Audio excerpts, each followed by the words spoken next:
Welcome in, folks. Welcome in. Thank y'all so much for being here. We surely do appreciate it. How are you doing this fine Friday evening? I'm so excited to be back with Saints and Sinners and my homies, Klaus, Huli, and Jihan. It's been so long. It's been like 6 weeks or some shit. It's been way too long.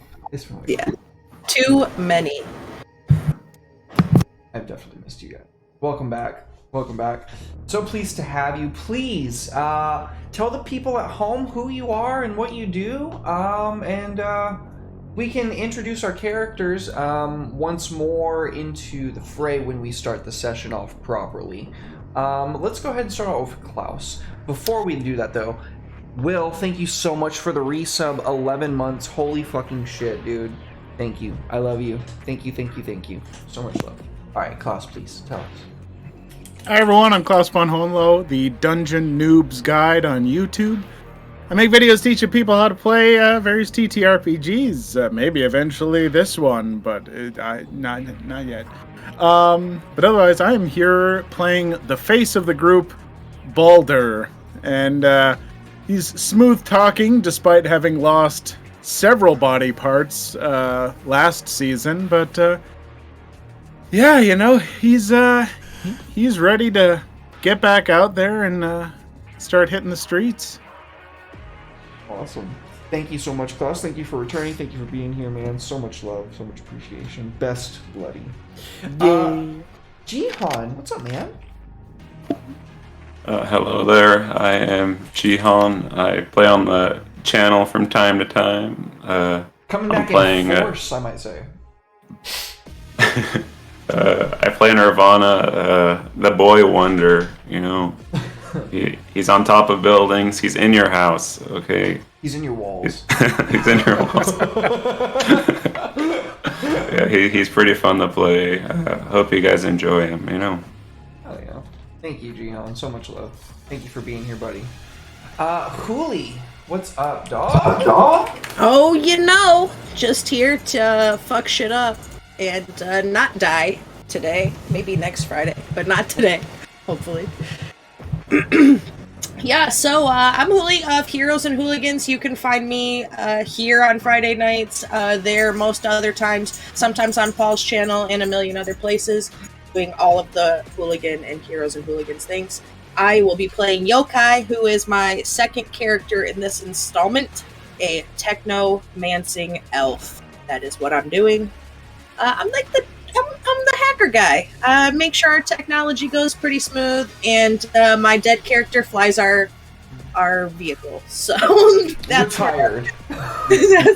That's where I'm at. She's retired. She's not all the way dead, just mostly dead. Like, yeah. The Futurama head in a jar. That's what you're getting. Meets Craig. Absolutely. Well, thank you, Huli. Thank you for returning. Thank you, all of you, for returning. I appreciate it so much. And I think we'll go ahead and get a recap of the last session for a free reroll for each of you. Recap a third of the session, if you would, please. Yeah, so last time at the end of the season... Let's start at the beginning of the season. Oh, beginning of the season. Yeah, let's go in thirds. Let's go in thirds of the season and start at the beginning. Yeah. All the way back. So once upon a time, a long, long time ago, in a place called Seattle, surrounded by smog and cyber technology, Can you tell she's a DM, folks? You find yourself buried deep in an abandoned subway car where you see Nirvana, Hanan, Balam, and Balder. You know, just doing things that they do. Fucking shit up and taking names. Meeting with Pixie, going on trips, losing body parts, all of that stuff. All the way back a long time ago that I have to go read notes to give a recap that far there. Thank you. Oh, you're welcome. Thank you. So, the first thing that we did was we relocated Callum Bane, who is the son of the devil himself, if I'm not mistaken. Yep. According to my notes, a right bastard. we ran into a sinner 2, which I think was Balaam's enemy at that point, and then another sinner 17. And then after we got Callum, we got in a little bit of trouble for that, and then we went to relax, and some stuff and things happened when relaxing was happened, and we got ourselves involved in some shenanigans that we maybe might not have should have got involved in, but we did. Enter the fray Harrison, the mortal enemy of Nirvana. And Harrison landed us in prison, so that was awesome. But we landed there by choice to get information. And then we went to another... I'd say that's about a third of the campaign. Very good. Hulu. Yeah. Take your reroll. Very good. Thank you very, very much. Let's see. Klaus, you want to take the second part there? God, that's the part I know the least. I know the last part really well. Okay. This part is Jihan can take the middle if you'd rather. That's fine with me. Jihan, you got the middle, right? You know the middle, because I'm struggling with it. Jihan should know the middle. I can make an attempt. You know, I'll roll my wisdom. Wrong game. Yeah, we landed in prison, and we were, gathering information, and found our way down to the big bad evil guy's lair. No help from Nirvana, though, because I was getting beat up. And we eventually got down there, and this one dude, Balder, he expertly he made ideas for the other guy. I think he was doing his own ideas, but the ideas were really our ideas, and he ended up being a good ally of information when we got out of prison to and then after that, what's his name? Balaam. He got kidnapped while he was getting a massage, right? Oh no, that was Balder got kidnapped after the massage, right? That was after that mission. Yeah. Oh, That's and what we we'll have pick up. That's where I remember. Yeah, that's what we'll have class pick up on. And then we lost a lot of body parts on Balaam. Rest in peace, body parts. Indeed. Yeah. But was that it? No, you're missing a good chunk. there. Oh, okay. So I run in with my old crew, the Child Warriors of Seattle, and I start catching wind of Harrison little by little. He's appearing everywhere. He's all around us, and apparently he's still at large at that point in the campaign. And that was when Balder got kidnapped. Yeah. And then, do I keep going there? No, that would be where Klaus would pick up. Oh, okay. All right, so Balder is kidnapped by his ex, where he has an eye and his tongue cut out. But his acquaintances, dare I say friends, come busting in to rescue him. And they find themselves in the middle of a pretty dark ritual trying to summon some nasty sinners over to our side. It was one sinner, but yes, you're correct. Oh yeah, one sinner, yeah. I thought there were two for some reason. 035, the big snake. Okay. Lady. Yeah. The gatekeeper, right? Yep. Yeah. Things are shut down there after some pretty severe losses.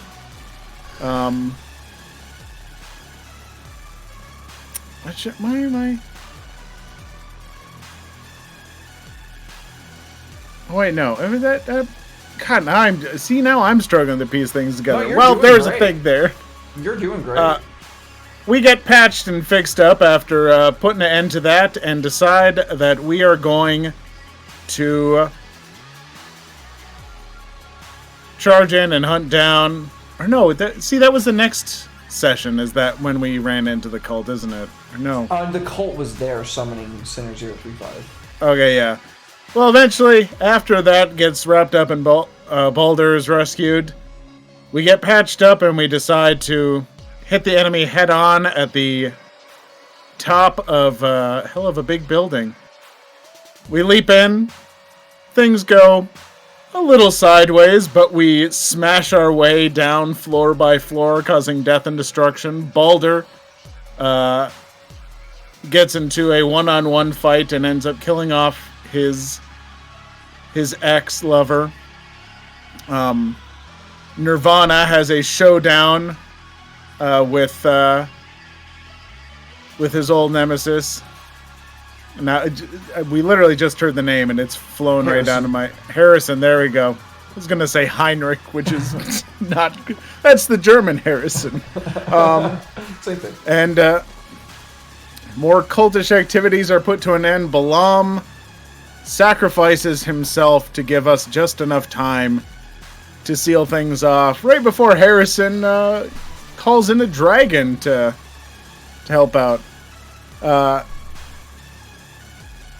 Harrison has his mind fried by yokai, as I recall. Yep. We all have some epic falling out of a building, getting caught in the car, and barely escaping with our lives, except for Balaam's life, which was vaporized by evil. Yep. And wonderful job, all three of you. Take your reroll for the session. Great job. So that is a wonderful introduction to those that might not have been there for the first season. For the second season, we enter in on a very rainy and dark Seattle, 2552. It is 6 months after the events of season 1. We can see a great deal of nothing has changed in the city. Though that Mega Spire 19 has absolutely been destroyed by that dragon's incursion, there has not been a rebuilding there yet, but everything below it that was destroyed has absolutely been patched up. It is completely fixed over, and though there is now a ruins and kind of a monument to those that died that you can kind of see on the horizon, a noticeable gap between the mega spires. There's not been any attempts to rebuild it so far. We kind of get like a quick montage of shots through the city, kind of establishing this. Even though it's probably like 2-3 in the morning, there everything is just as vibrant as if people were going about their days. Only it's completely dark now instead of in a sort of twilight phase that the daytime here in Seattle seems to remain. And the gridlock of aerospace travel is kind of giving way to a great number of like VTOLs that are blacked out militarily flying in towards the city. We can get a number of shots of people inside these with like completely blacked out uniforms, no patches whatsoever, and these very high-tech, ornate weapons. Every one of their magazines have these arcane markings inscribed upon them, and as we like kind of like get like a close zoom in on the pistol themselves, they each have like a pentagram carved into them. As the VTOLs kind of move in, we get like a kind of a flash over, and we get a pan down. And where do we find the party, folks? You guys tell me.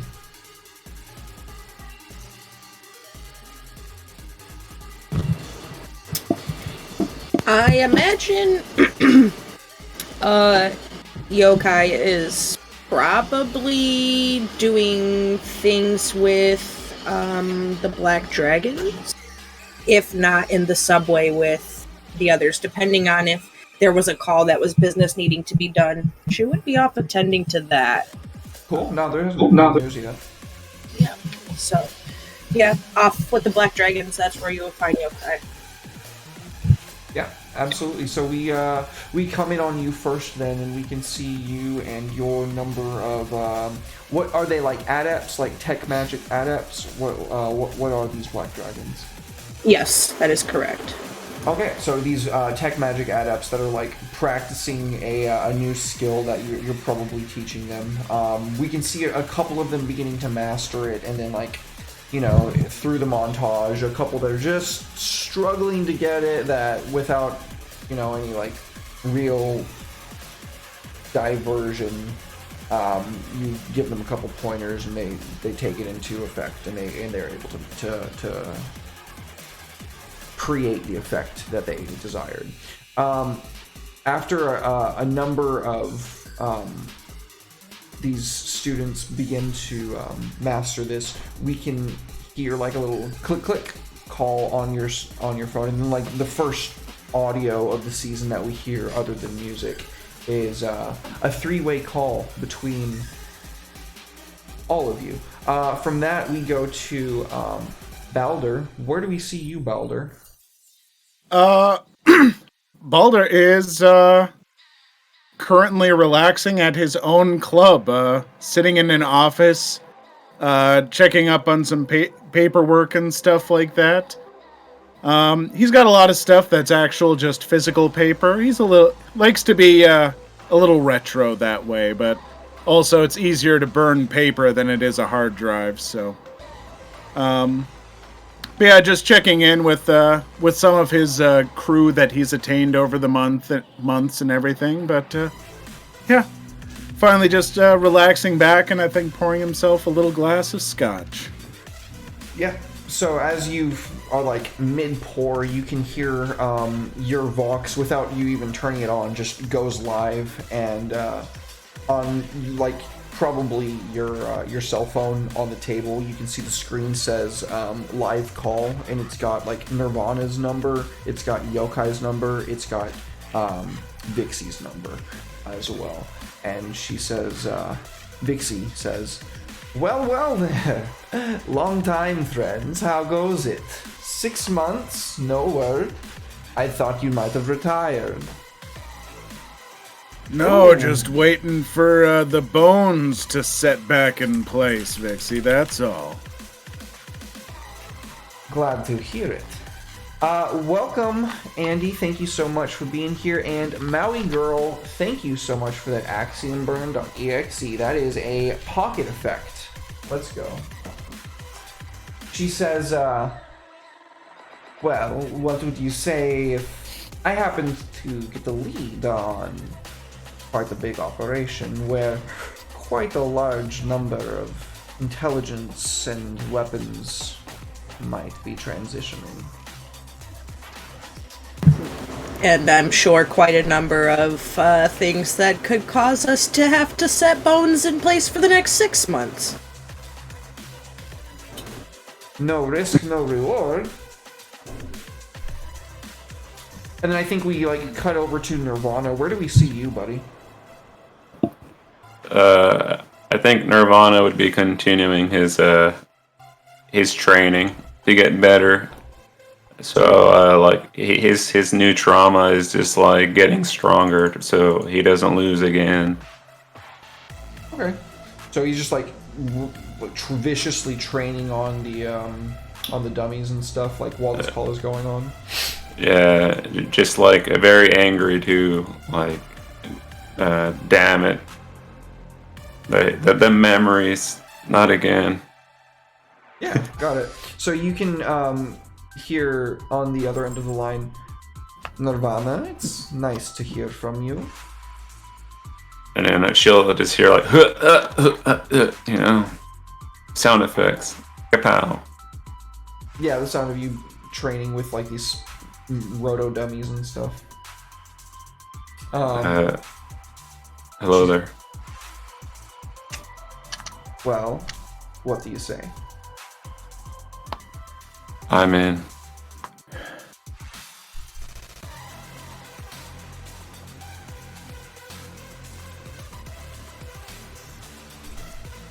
What are the deets? It's kind of up to you guys to determine out of character. Oh.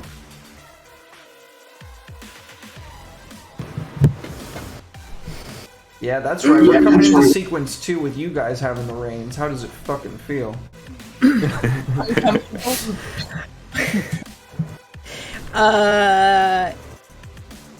Yeah. I'll meet you guys at the place. Click.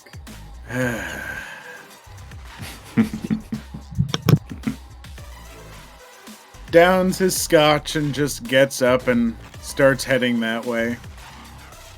I'll rappel down from my work area. All right.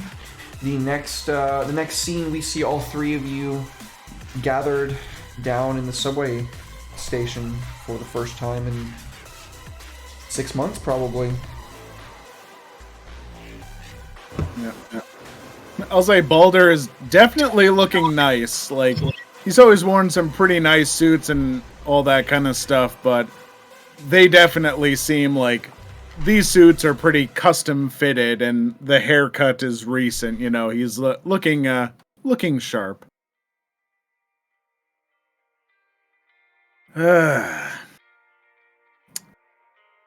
Well, can't just sit and be comfortable forever, can we?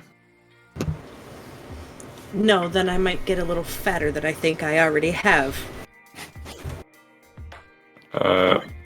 On the opposite spectrum, I would say Nirvana's looking a bit shaggy, you know, just consumed by his training.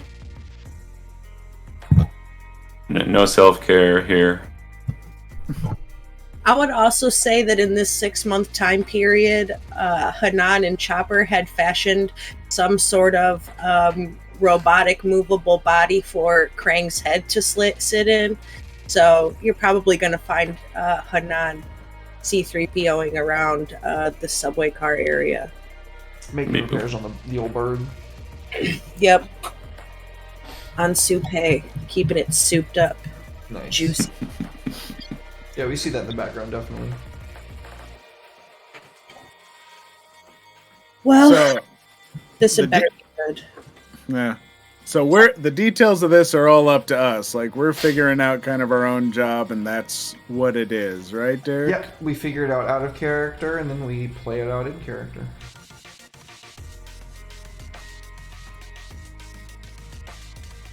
What do you I'm guys saying want to do? We've got all this increased military presence here. You know, we've got, special guns, special vehicles, badges, and clearance. I think what we're after is stuff that's going to get us clearance past all of this stuff, because if we're going to start getting back into the game, we're going to need to get past all these people, and so we are going to be needing to first get ourselves some infiltration planted in some of their mainframes, and then get some of their gear and all that stuff to be able to pass if we need to get through. So I'm saying that we're stealing some stuff from the feds. Okay, a smash and grab. Very nice. I could dig some new tech. It sounds like a plan. So I say we bust in to one of their bases. Yokai, you get access to their mainframe and just plant stuff. Nothing that's going to be noticed, nothing that they're going to see right now. We just need something there for whenever we need it. Basically, I want you to find a key to the back door and then hide it under a rock that they don't know about. Nirvana, you keep an eye out, take some folks out, figure out what you can, and steal what you can. And I'll I'll try and get in and keep people distracted and whatnot while you two work, and when things inevitably go to shit, we'll just play it by ear. Vixie says, I like it. I think I might have just the spot. She pulls up this scene, and you can see like this military installation that's set into the side of a cliff on the lower levels. It's like sub levels, literally sticking out of Seattle. So you'll definitely have to take the VTOL to get within range.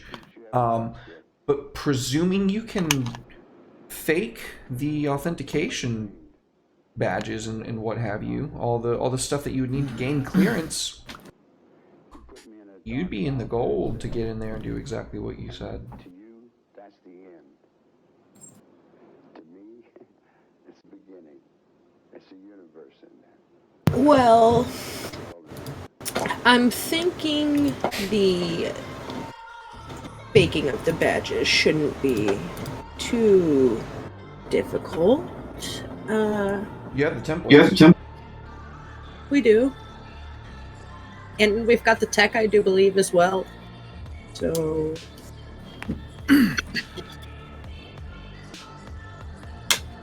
I could probably engineer something along those lines. If you would like me to do so, friends. Yeah, that would happen. You'd make that roll at the time when it becomes relevant. Sure. Okay, great. Sounds good. Good plan. Go Yep. team. Figure I can go and talk to him. I have areas of knowledge in this city. Drugs and whatnot. Not necessarily things that they're openly willing to admit they're interested in, but some of the things I can provide are good for emergency needs, so I can talk to them in that regard, but it's definitely going to be risky. Well, so I have a thought along your drug line. Do you remember that drug that Balam used to take whenever we would go into combat that would, like, juice him up? Kamikaze. Kamikaze, yeah. Do you have something along those lines that you could market as sort of this, like, military-grade super soldier drug? You think that's a better angle to play than the downside of, like, the this could be healing, potentially beneficial? Because yes, I think the military does care about their folks, but I think they also care about being strong and powerful. So if you have something that could that might work out a little better in your talky parts while I do the techie parts. Winston's always working with finding new ways to jazz up blue coke. I can see if we can't... That stuff already can make a super soldier for a couple minutes before they crash, but maybe they might be interested in a new souped up version, but I'll see if Winston's willing to give a hand. Maybe give me something to win him over with. I'm just thinking whatever's going to buy me the most time, because not only would I like to plant a code, I would like to investigate and see if we can find anything useful. You know? Sounds good to me. Yeah, I could probably go plug in a new gateway to get easier access. It's a USB or something, or a new communications device that'll override the current setup.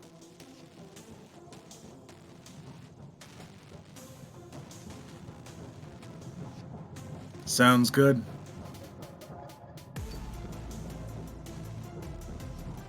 How long do you need to prepare? Give me a few days. Been a little bit since I had to get in touch with Winston, but I'm sure I can grease his palms. She smiles at you. It's good to have the gang back, even if it is down here. There are worse places.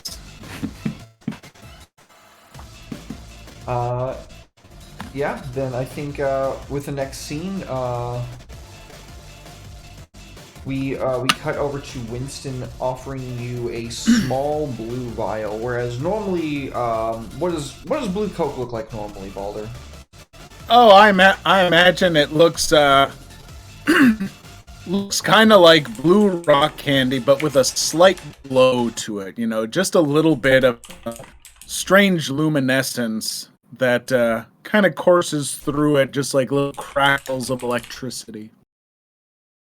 Okay, fair enough.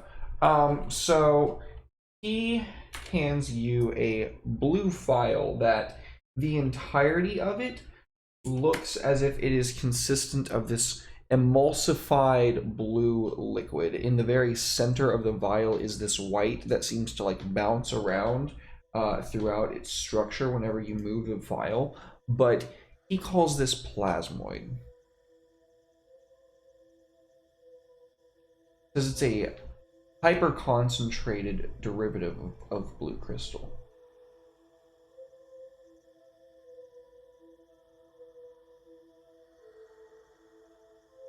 Well, so long as you're okay with me offering to set up a deal for some of the folks in black and everything. Could be a good investment.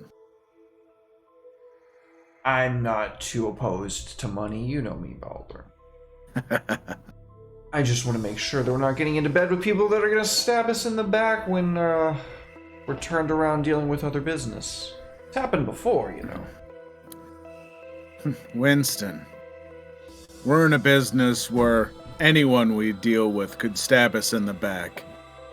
All that matters is that we've already got a knife pointed at them first, and then we adapt and move on to the next thing. There's no just finding the perfect client and getting comfortable. You know that by now. Well, that might be true, but either way, a file there is expensive. Whatever your cut is coming out of this, all of you, I'm gonna need probably half to make this right. You keep 65% on me. I knew I could count on you, Balder. Here you go, bud. And a little bit for the road, and he hands you another like red crystal in a little glass vial. Thank you, Winston. Knew I could count on you. Stop by the club sometime. All right. And I think with that, if there's nothing else, we will go ahead and get started towards the heist itself, folks. Go ahead and discuss amongst yourselves what are the details of this going to be. The detail meaning the action, like kick off. When do we start making rules?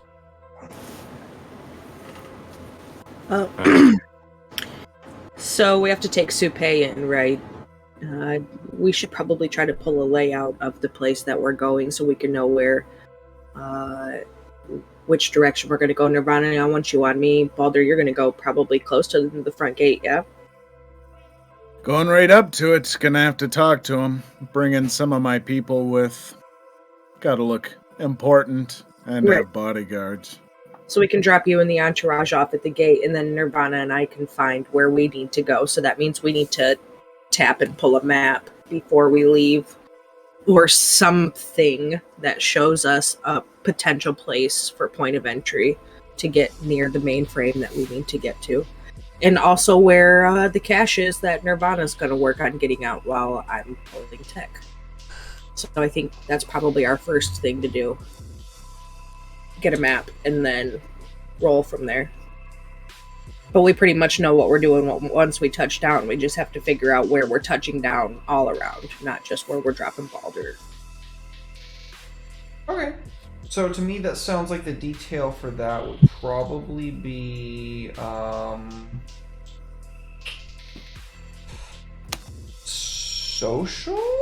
That would be when we would start making rolls. Does that sound fair to you guys? I think so, yeah. Because I'm trying to walk right up to the gate and pull distraction duty. Okay. So in that case, let's get started, folks. By the way, do we heal up? Did we heal up from all our previous harm then? Oh, from, 100%. Yeah, it's been 6 months. Oh, Yeah. thank God. Yeah, it's been 6 months. You are absolutely healed up from it. All right.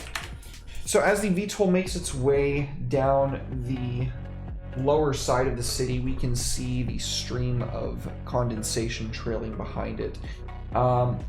It's so smooth and buttery through the sky that it feels like you're not even flying at all. And when it transfers the coordinates and location as well as its identification on approach, the turrets that were like whirring online and focusing on it shut down and go back into their standby modes.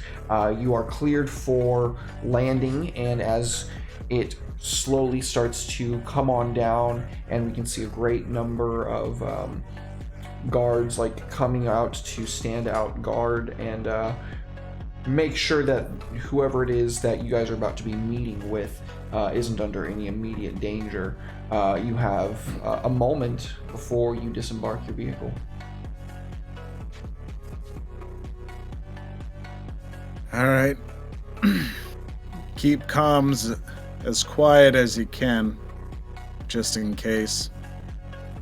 But if you need to send signals, send them, and don't be afraid to get the hell out.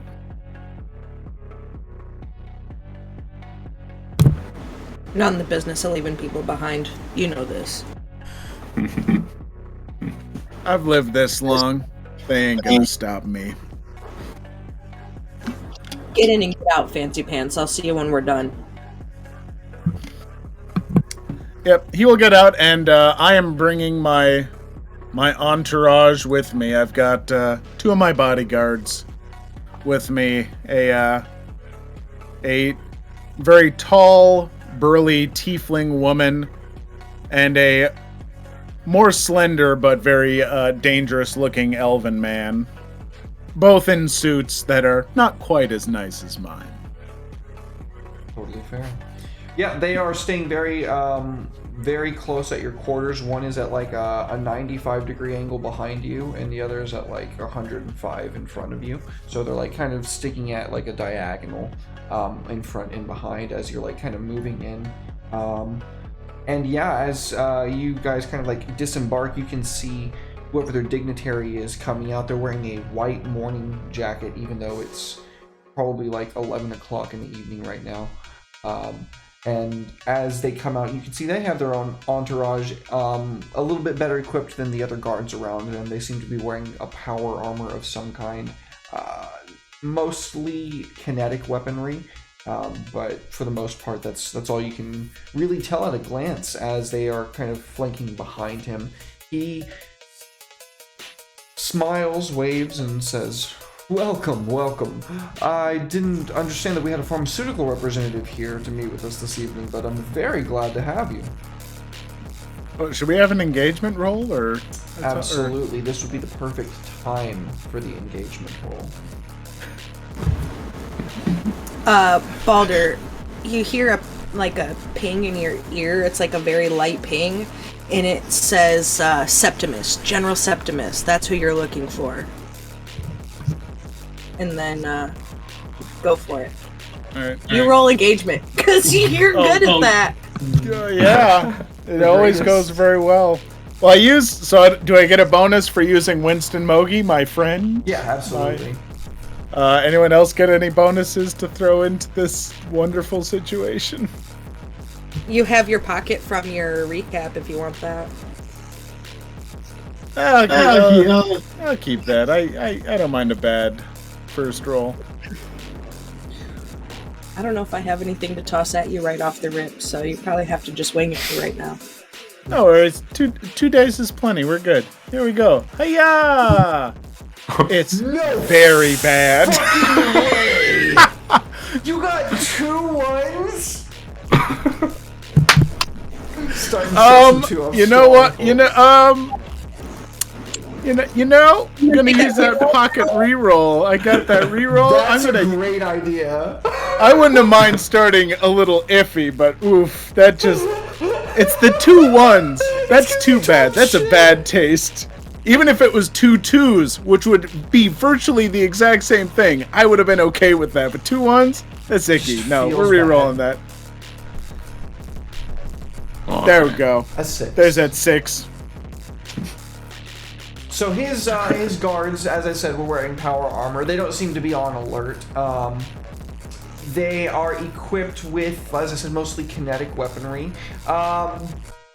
And it doesn't really seem like they have anything hidden, except you can tell they have some kind of like grapnel launchers built into their backpacks units.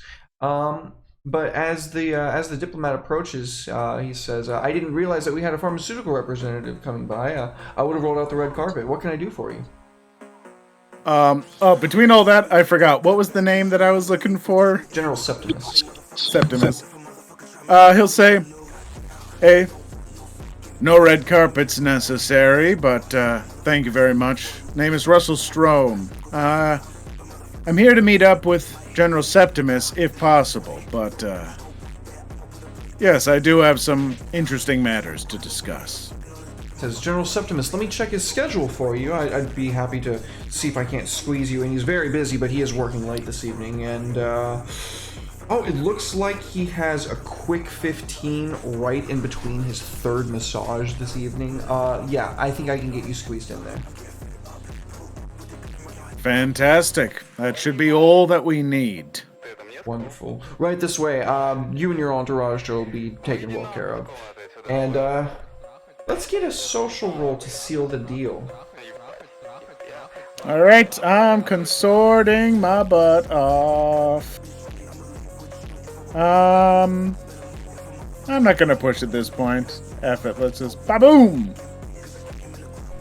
Partial success. Cool. Alright. So as he leads you into the interior of this building, you can see a number of like red lights flickering onto your front bodyguard's shoulders and head, like flickering and then like registering and then going green and then shutting down. You can hear in your ear, "Boss, I don't like this." And the diplomat says, "Oh, not to worry, not to worry. These are simply RFIDs. They're getting your profiles, making sure that everything here is above the board," which I'm sure is standard operating procedure wherever you come from. Russell will smirk at this. Balder smirks a little bit and goes, "As above the board as they need to be. Am I right?" Smart one there. Smart one. Very well. The elevators are right down this way. You'll find the bank sizable. And he leads you inward. That is going to take us to the next of our players. Who wants to go next?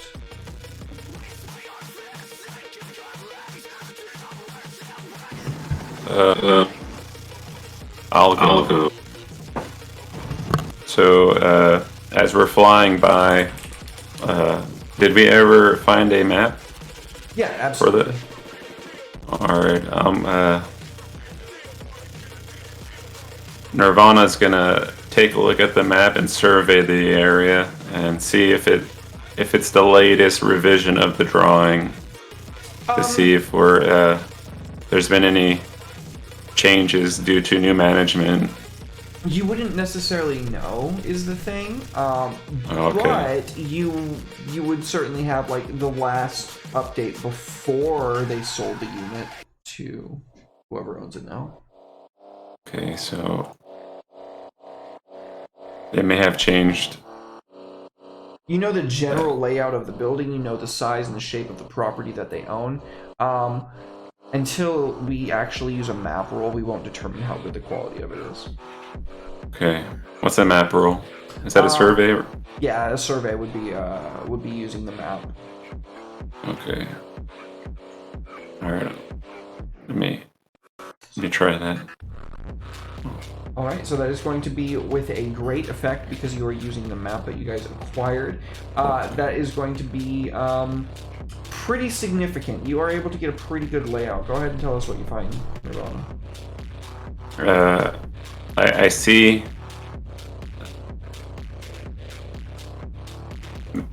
Let me see. Would there be like a service, like tunnels or anything that I would be able to sneak into?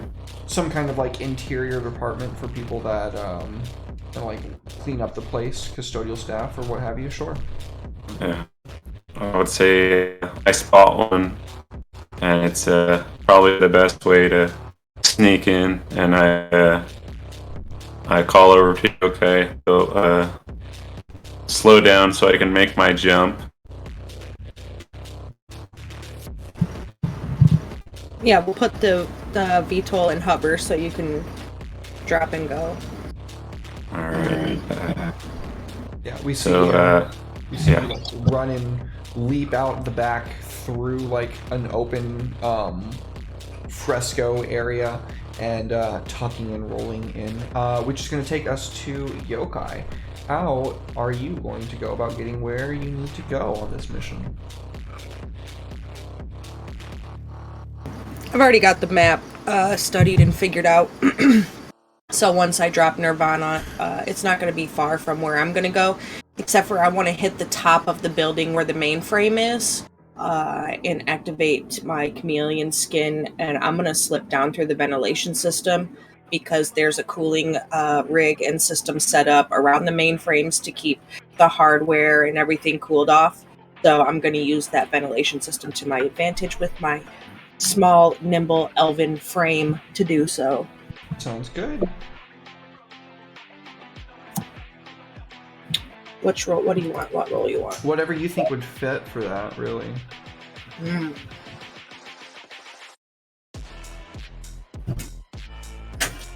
What fits for chameleon skin?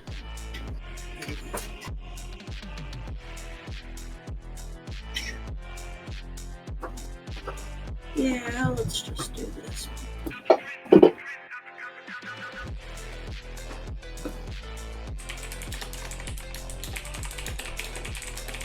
You got that reroll, Huli. You got the reroll.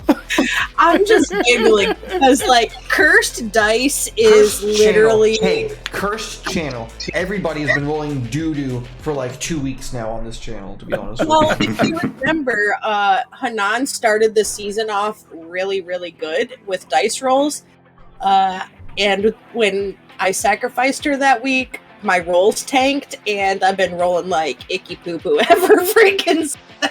Yeah, I've been rolling poor for a while. Blood for the Blood Gods didn't even work. There's that 6. Thank There you. go. All right. I didn't add any effect or anything like that to it, and I should have. Okay, so What is this?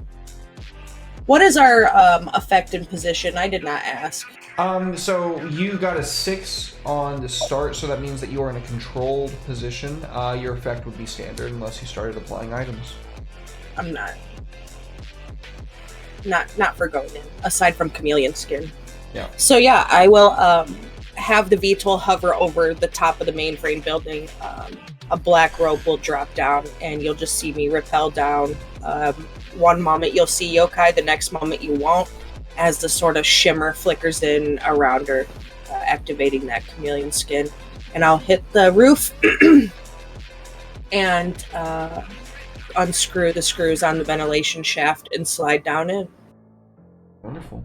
All right, so all of our player characters have infiltrated, so I leave it up to you.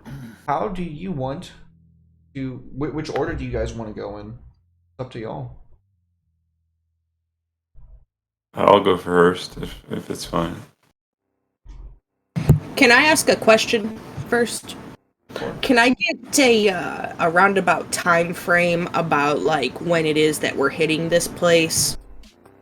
I think I said earlier that you're hitting it at like 2 in the morning, if I'm not mistaken. Or did I say like 11 at night? I said one of those two. I'm going to cut the middle and go like 12:30. So you're hitting it at about midnight 30.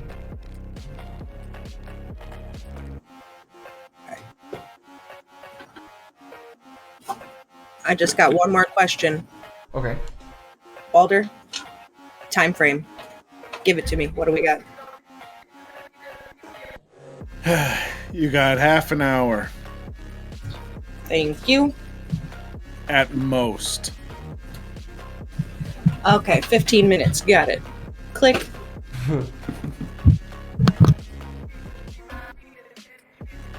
All right, Nirvana. So as you begin making your way down the hall, you can see that there is a great number of security forces on this floor. There's also some like built-in turrets that are just hanging down from the ceiling, scanning with their kind of infrared scanners.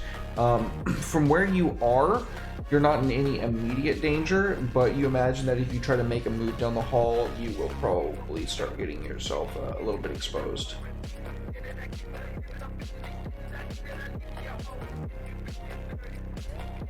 Let me check my subterfuge supplies. Alright, I'm using a flashback.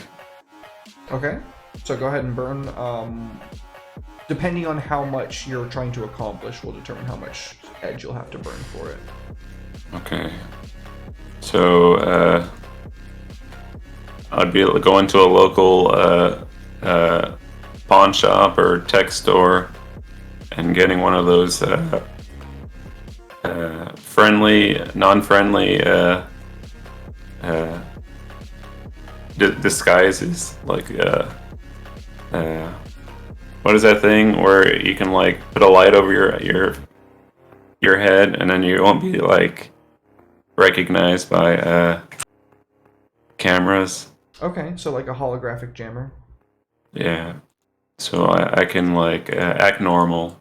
Okay, that'll be two edge. Okay, and then whenever trouble shows up, I'll try to jump up to the ceiling. All right. So you activate this this kind of like holographic jammer. It basically just has these like weird sequences that are like displaying all over your face, like bouncing around and like making these weird like glitchy symbols. And as you begin moving your way down the hallway, a door opens and about 2 or 3 guards come out, talking about, you know, like what they saw on their favorite sports game last night, one of the plays that was made, and how cool they thought it was. At that point, I'll try to dodge them with a kind of like a, I guess it'd be like a sneaky maneuver, kind of not like making myself real like jump into the ceiling, but like just passing them, kind of like where I'm not noticed, like killing my presence, kind of. Okay. Would that be like a prowl roll? Yeah, on the prowl? absolutely. Okay. Or no. Would you like to use your reroll? It's a partial success. It's not bad. Yeah, It's not bad. I'll take it. We'll see what happens. So as you begin pushing past these guards, one of them says, hey, you got your ID on you? Do I have my ID? I check my pocket and show him my ID. That Yeah. we Takes a look at it and goes, man, what the fuck are you wearing that thing for? Like pointing to the jammer that you have around your neck. Oh, Big Brother is always watching, so I'm kind of a conspiracy theorist, and they'll notice like I'm from Seattle, so it's like a common misconception in Seattle. Kind of like looks at you, gives you kind of like this like, kind of look. Takes a scanner off of his belt, bloop, bloop, looks at it, waits for it to clear. It goes green, and he says, well. All right, weirdo. Take that fucking thing off, though. You're not allowed to have that in here. And they all kind of like fuck off down the hall. That was rude. I paid good money for that. I'll make my way down the hallway. As you're walking away, you can hear him like calling in, like, man, this kind of sound weird, but I think one of the janitors is like either a conspiracy nut. I don't know. Just keep an eye on him. He's got this weird blacked out uniform on.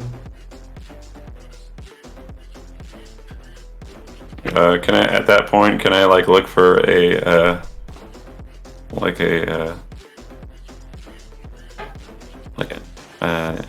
door or something that's like leads into a safer path to where we're going? Yeah, absolutely. Okay.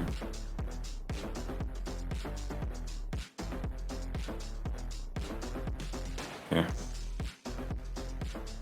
Would I have to roll again Yeah. for that, or it? Oh, okay. All right. I surveyed the area. Would that be would I be risky now? Definitely, yeah. And I take a look at the map again. You've already consumed your use of the map for infiltration. One time. That's not bad. Okay, yeah, you find the door that they just came through, actually, you can see leads into this like kind of sterile white hallway, and it did not close all the way when they walked down the hall from it. And as you kind of like slink in between the doors, we'll cut over to one of the other two. Who would like to go next? Sure. I'm ready to talk with the general captain. Septimus, I know, but Yeah, so as you and the diplomat and your two respective entourages are riding up this extremely long elevator ride, the diplomat kind of like looks to you and says, "So, I gotta ask, where do you get guys like these? You get them to wear suits? I can't get mine to wear anything other than power armor." well, we're in different sectors. I have appearances to uphold. I deal with a lot of clients, and we need a certain look. So, but mine are also probably a little better paid with the kind of shit that they deal with. His two bodyguards kind of like look at each other like, "The fuck?" Man says, "Right, well, I'm just very curious. How does one even get into pharmaceutical these days? I hear it's basically dynastic." There are less known sectors of the industry working in areas of R&D that aren't necessarily picked up by those listening near the surface. But they're developing the kind of stuff that, he pats his pocket and smiles and goes, they're one of those companies that when they develop something like this, they go from a little unknown company to one of the companies that's controlling major sectors of this city, if you know what I'm saying. And you got in on, what, the ground floor? And you can tell he's kind of challenging you when he says that. Mm-hmm. Yep. Balder just smiles and goes, when you live to be my age, you make a lot of connections, and you always learn to cash in on those connections when you can. And you don't get to be as well off as I am without doing that. Can I get a roll from you? Absolutely. Influenced. I mean, influence and consort are the same for me, but this feels more like influence. So yeah, I'm gonna push myself because I don't want to start trouble in an elevator. It feels like a bad time. So, hey, there's a 6. Yeah, he says, right. It's just such a dense field. I imagine that it's so hard to meet the requirements to even work for them. You know, I like to feel like a big fish in a pond here, but I think the truth of the matter is that different sectors offer different things. Well, let me tell you, it's important at your age to start making those connections now. Because in the long term, they're the kind of thing that pays off. And right now, and he reaches into his pocket and he pulls out a business card and slips it into his pocket and smiles and goes, "You just made a connection." He kind of smiles and pushes it into his pocket. So perhaps, after you've had your fill of work in these kind of sectors, you think a little bit more about yourself and just what kind of profits you can actually be making. Like, you can kind of get this impression from all 3 of the people that are in the elevator that are opposite you. Like, I could probably make a lot more money if I went into pharmaceuticals. Yeah, no, that makes a lot of sense. All I have to do is get in there, and if this guy's pharmaceutical rep, maybe have my foot in the door. The elevator, ding, and the doors open at the top of these suites that are reserved for these people. As you walk in, you can see a very elaborate office. There is marble floors that are waxed and polished to a very fine degree. The gold and kind of silver filaments of the statues that sit in here are reminiscent of a good portion of different mythologies. And as you arrive, you can see that there's only one other security person in the room, and on the opposite of this great hall is a man wearing another completely white morning suit. However, his tie is like not on, his collar is popped open, and his suit isn't buttoned. He kind of turns around to face you. Mr. I'm sorry, what was it again? Strom, but please, call me Russell, sir. Russell, well, it's very nice to meet you. I'm to understand you are a pharmaceutical representative. Of sorts, yes, I am, sir. I've got the opportunity for you, and he's going to very confidently walk to the man, give a little bit of a bow, and he is going to walk directly over to a bar and grab 2 glasses and look at the general and give him a look like, Will you be taking a glass? He kind of smiles and gives you that expression. Like, go on. He'll take it, and he starts pouring 2 glasses of whiskey as he's talking on. So, General, is it? Oh, please. Roger's fine. General Septimus is what all these other people call me. I like your style, Roger. You know, you strike me as someone who... You've obviously got to quite a good place. You know how to play the game. You know that you've got to do what it takes to get results, because that's all the higher-ups care about. And you know what a pain it is to get those results when you got to get through all of the red tape that those same higher-ups are putting in your goddamn way. And he walks over and he sets a glass down in front of the general and takes a seat across from him. Yeah. Can I get a roll? Absolutely. I'm gonna push myself again, cause eek.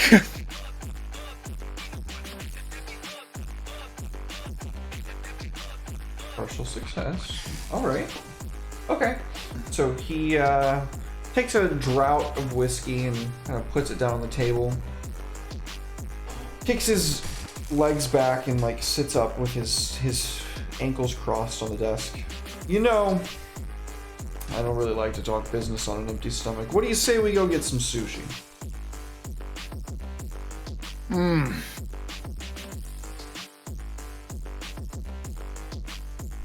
In a moment. This won't take too long, but I do know a good place. Happy to take you there myself.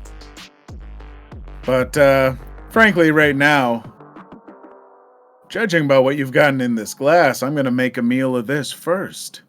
What is this? This has gotta be 21 year. Cognac. Fantastic stuff.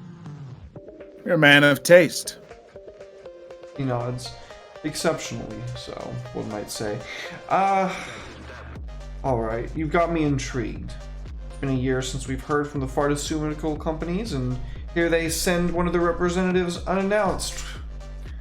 Russell, what have you got for me? Well, Roger, I have a supplier. I have someone who has developed something that is going to change the landscape of battle. And so I've come to you to figure out where this should go. Now, I assume you're more than familiar with the street drugs that run rampant through Seattle. Oh, we tried to use some of those to our effect, and all it ended up making was addicts. Oh yeah, no, believe me. I'm well aware of the military's history with Blue Coke. Wins you a battle, loses you the war. Am I right? Couldn't have said it better myself. Well, let's say that I've got a client that has developed something that has twice to 3 times the benefits of Blue Coke, with only the smallest fraction of the drawbacks. I'd say it sounds like you're selling snake oil.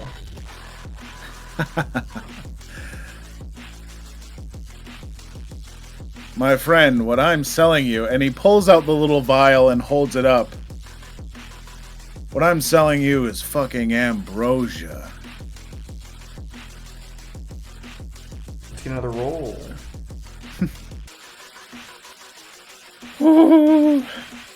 I can't keep pushing myself. It's gonna cost me. You know what? I've got my special armor, so that's gonna be my. Just to avoid, I'm going to expend my special armor from my smooth ability, where I resist the consequences from social pressure, disinterest, or push myself to improve someone's attitude. So that's very good, because he was about to make you fight with his security guard to show him how good the drug was. Okay, then, in that regard, he would say, He gestures to his guard, takes out a syringe gun, cleans off the needle, and hands it to you. Give me your arm, takes his guard's hand, puts it on the table. Let's see then. He'll slide the vial right on over to him. He takes the vial, puts it in the jar, and then just shoots it into his security guard's arm, who, very quickly we can see the veins glowing blue from within the skin. And as he starts to, twist, and we can hear his muscles and bones, snapping beneath his power armor, he, sits himself upright, rolls his shoulders back. And when he opens his eyes again, there's this, blue aura. He picks up a data pad, he being the General Septimus, Roger, picks up a data pad, flicks it over to a medical tab where he's looking at the vitals of his security guard. He goes, Huh. No shit. Yep. Balder will kind of point at, some of the tabs there and be like, you don't get shit like that with cybernetics. What's the bottom line on this, Balder? And I think we will go to Yokai now.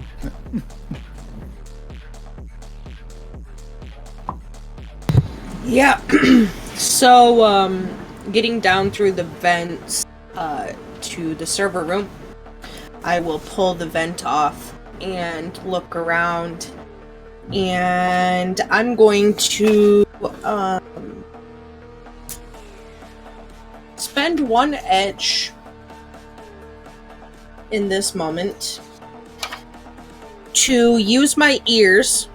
Because I have pointed ears, I can spend one edge to perceive beyond normal limits for several minutes, understand subsonic speech, perceive ultrasonic vibrations, hear a pin drop in a noisy room, etc., etc., etc. Okay, cool. I am listening to find out if there are any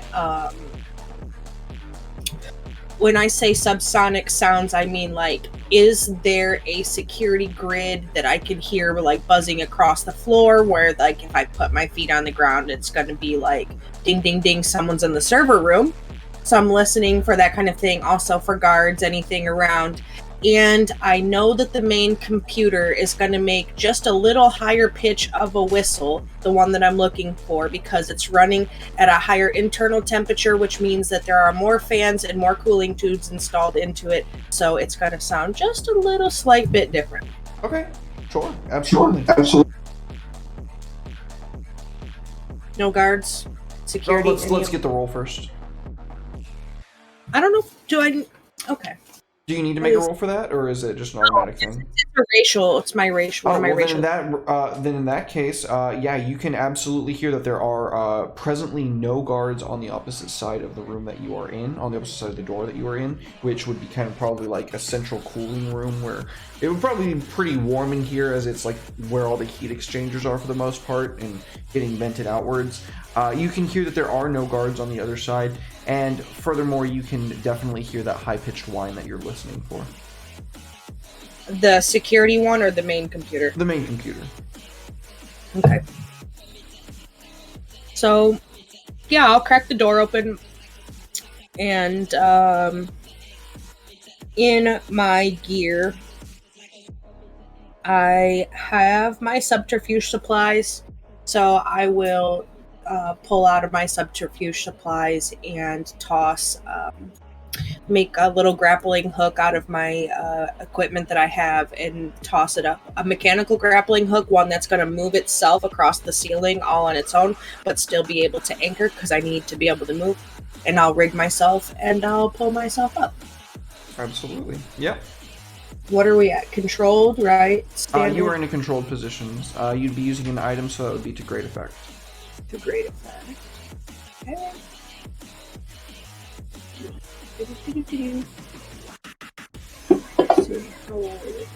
Ooh, nice. Full success with a great effect. Yeah, absolutely. Paint us a picture.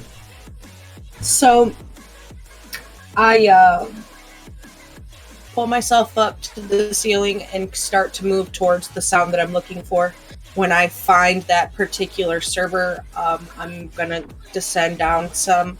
I don't want to put my feet on the floor at all, and I'm gonna begin pulling out technical tools and slotting them into places and searching for the information that I need in the grid. Yeah, absolutely. Go ahead and give us an interface roll. Mm-hmm. With extreme effect. You are still in a controlled position.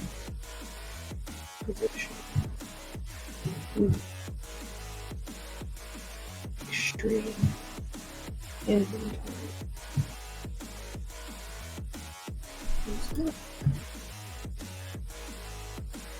Oh, you want interface?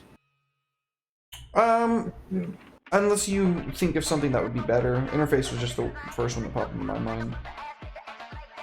All of my technical stuff is engineering. Then yeah, I could see you using your tools to, like maybe pre-made tools that you made specifically for this purpose to just plug into the computer and rip stuff out. Yeah, okay. Go ahead and make an engineering roll then. I'm going to add my bonus dice as well because I do not want to trigger any security, but at the same time, I am injecting Traveler into the system, Okay. which is my AI friend. Okay, so we're going to be using your friend roll now. So you get a bonus die to that for using your friend. Yeah, because Baldur said he wants something that's not gonna be detected, but usable at the time. So Traveler is able to make himself a ghost in the machine, and I can tap him when I need to. Wonderful. So there we go. Not a single motherfucking 6 out of 4 goddamn dice. Still, it's a partial success with a 5 and extreme effect. So, yeah, you definitely see one at a time the red lights of the tabs that you plugged into the server turning green, indicating that they're ready to be pulled out, until you're waiting on the last one. And just as you're waiting on the last one, you get this kind of like sympathetic feeling in your nervous system that you recognize instantly as coming from Traveler, like, last bit won't budge.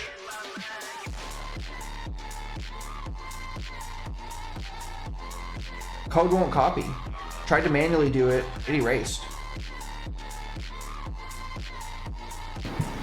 It erased. Oh, fuck. Okay, well, do it again. Okay, the lights go from green to red, and then green, green, green, green. The last one stays on red. Yeah, I don't like this. Why isn't it working? Can you do something about this, Yokai?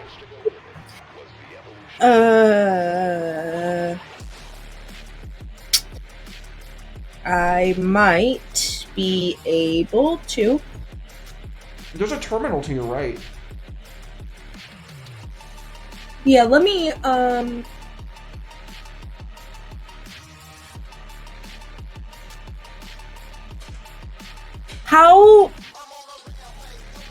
How much do I feel that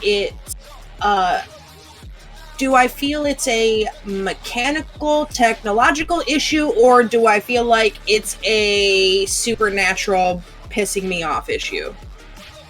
It's a supernatural failsafe for sure. You can instantly tell that that's what this would be. Like, there's no reason why Traveler, an AI, wouldn't be able to just rip script out of something unless it was something that was literally beyond their purview.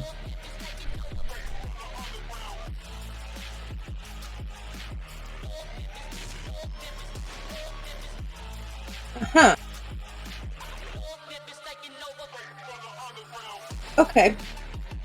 So, I emergent proxy where I can proxy my consciousness into the emergent realms to go online as if I am somewhere else across the district. 2 edge to project and 1 edged for an extra feature further away across the city.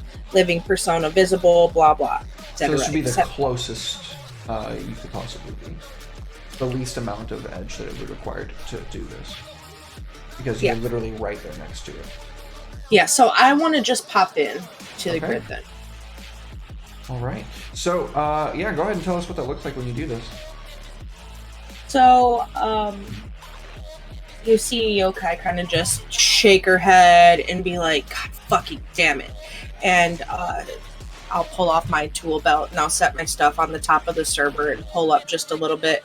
And as I do, I'll pull my jack from my arm. And as I pull my jack from my arm, I plug it into the mainframe that's next to it. And you just see kind of like my body go snap back. And then in the next scene, you would see in the grid, you would see Yokai's like physical form in the grid. Like, what the fuck is going on? Trying to find that particular presence to see where it is and to go disable it. Yeah, so you definitely see Traveler, which is represented by this big array of concentric rings that's like rotating around this node of data that's like winking faintly. And like it goes bright and then it goes dim and then it goes bright and it goes dim. And you can just hear from Traveler like, it's not working! It's not working. Yes, it's not working. I'll figure it out. Just chill. Keep an eye, make sure nobody comes, and if they do that thing that you do that really pisses me off. Oh, you mean when I shut everything down? The other thing that you do that really pisses me off. Oh, overloading the neural circuitry. Got it. Yes, that one. And I'm gonna make a beeline towards the direction of the blip of the supernaturalness on my grid map. Give us a roll. Okay. So I'm consorting with artificial intelligence. Mm-hmm. So I have a thing for this. My emergent proxy allows me, or not emergent proxy, but emergent occultist. Because I know secret ways to consort with artificial intelligences. Okay. And so I want to find it, and I want to command it to fuck off. Okay? All right. So give us I a roll get for a finding it. Okay, a roll for finding it, I'm gonna say is probably what position am I? Control. You're still in control. You haven't had any outright failures, and you protected yourself from the consequences of your partial success earlier.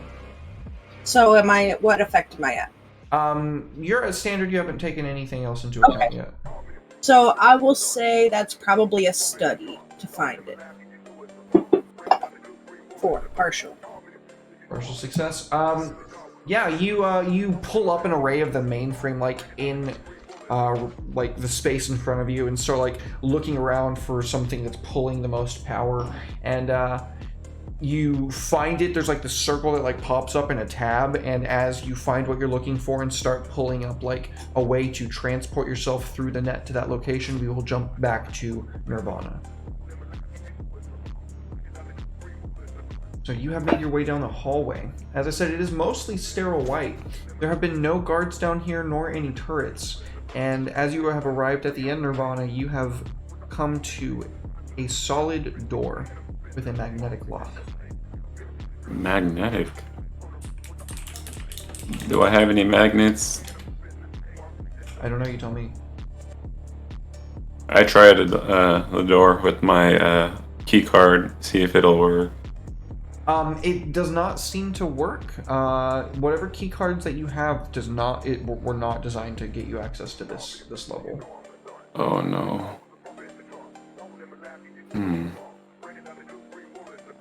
Can I look around and see if there's a way past it, or would I have to just destroy the door? You can absolutely look for a way past it. Yeah. I will continue to survey this hallway. What's my position here? You're in a controlled position. The effect is standard? Yep. Alright. Large. So you are fairly confident that there is no other way through this area. However, as you are getting ready to I guess I'm gonna have to blow up the door. You can hear the door on the opposite end open, and you can see a man in a white lab coat walking down from the door that you just entered towards where you are now. All right. Does he notice me yet? Is he looking down? He's currently looking at a tablet. He has not looked up to notice you yet. Okay. I jump up onto the ceiling. And very quietly, I run across and I dispatch him. Okay, no what witnesses. Would you like to do that? That's gonna be a stalk, right? It sounds more like it would be a prowl. But... I'll prowl. Okay, yeah. I'll prowl on him. And I will push myself just because this can't fail. Not again. Never again. Okay. Okay. Yeah, absolutely. So as you drop down on this man, how do you kill him? I would say I use vicious, my right? yeah. I'll just like kind of like come across with my mono wire and do it as silently as possible. Like just like His throat yeah. is just open, and he's just Yeah. and there's a pool of blood on the ground that is very quickly welling around him. And then I take the key card and try the door again. It goes green and unlocks.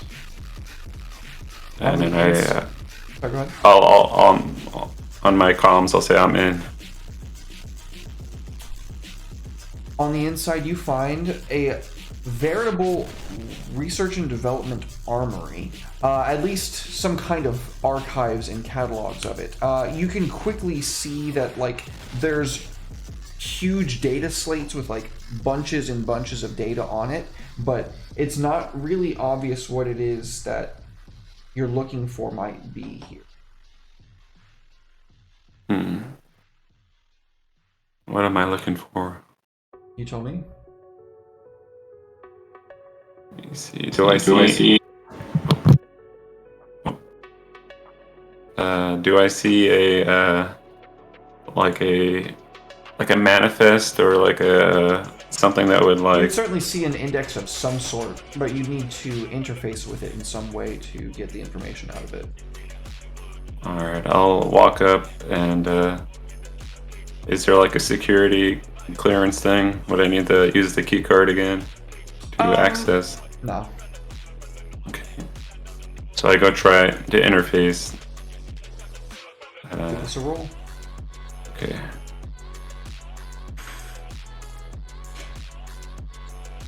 Oh no. Oof. Can I reroll that one? You can. You already used your reroll, or you didn't use your reroll yet? No, I don't think I used it. Then you can. Alright. So if I push myself, do I still take the lower of the two? No, you just be rolling one die. Okay, I pushed myself. I forgot. I still fell. That's unfortunate.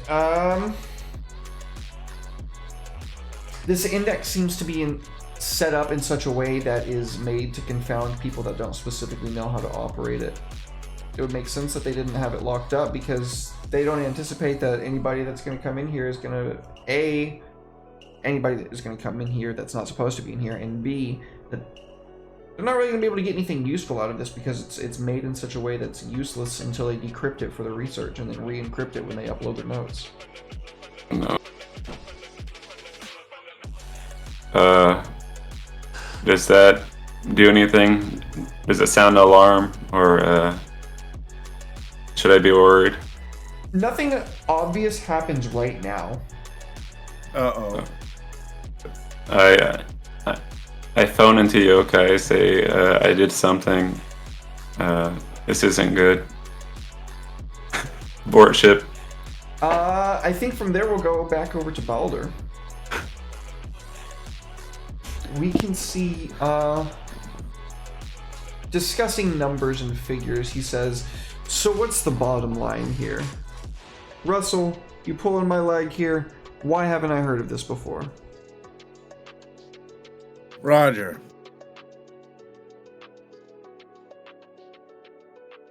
You and I, we've been at this game a while. We both know that sometimes the best way to deal with red tape is to avoid it. Certain business people like me who work in certain parts of this city aren't exactly on the books. People like you know how to fudge the books to get the stuff that we have. Because you know that if I don't sell this stuff to you,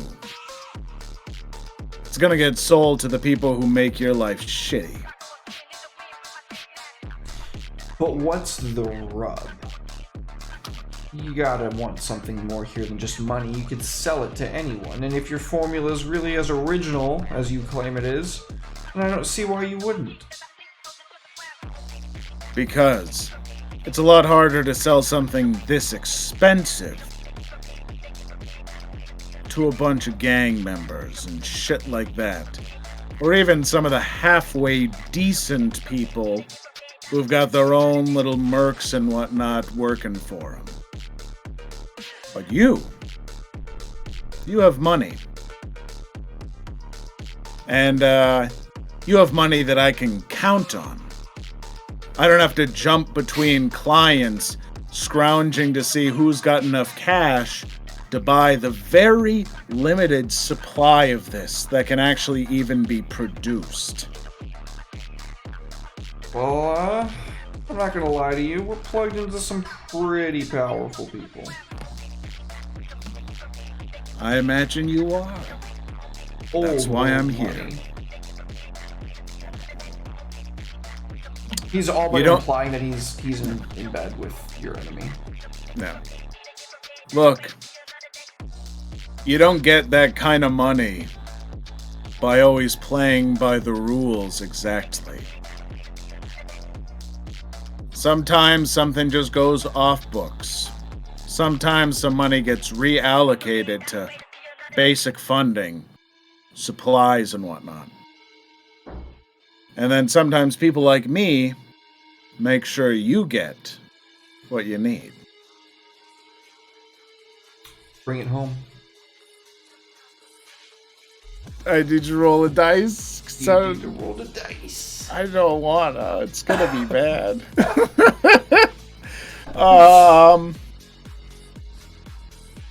I gotta push myself one more time because, now I want this to work. I need this deal to go through. Hiya! Oh my god! Shit! A 1, a 2, and a 3. And I use my reroll. I use my special armor. Oh. Well, what was that thing we got from the audience? What does that do for us? Increased effect.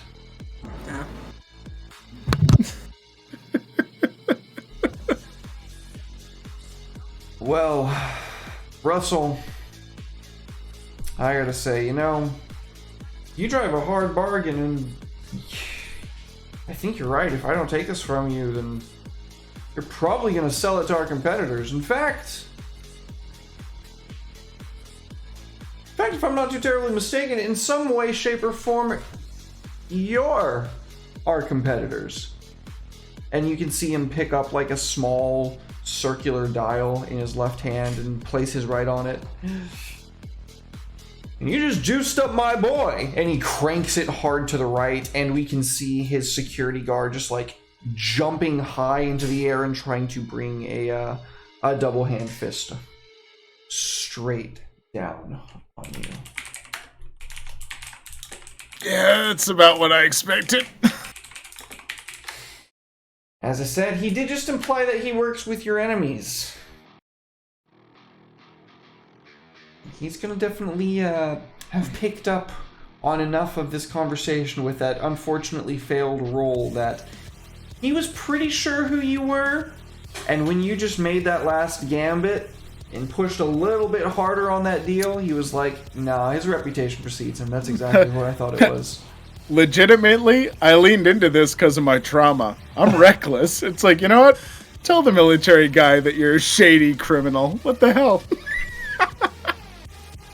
So you're going to be taking second level harm of juiced up double fist. Alright, I am, Boom!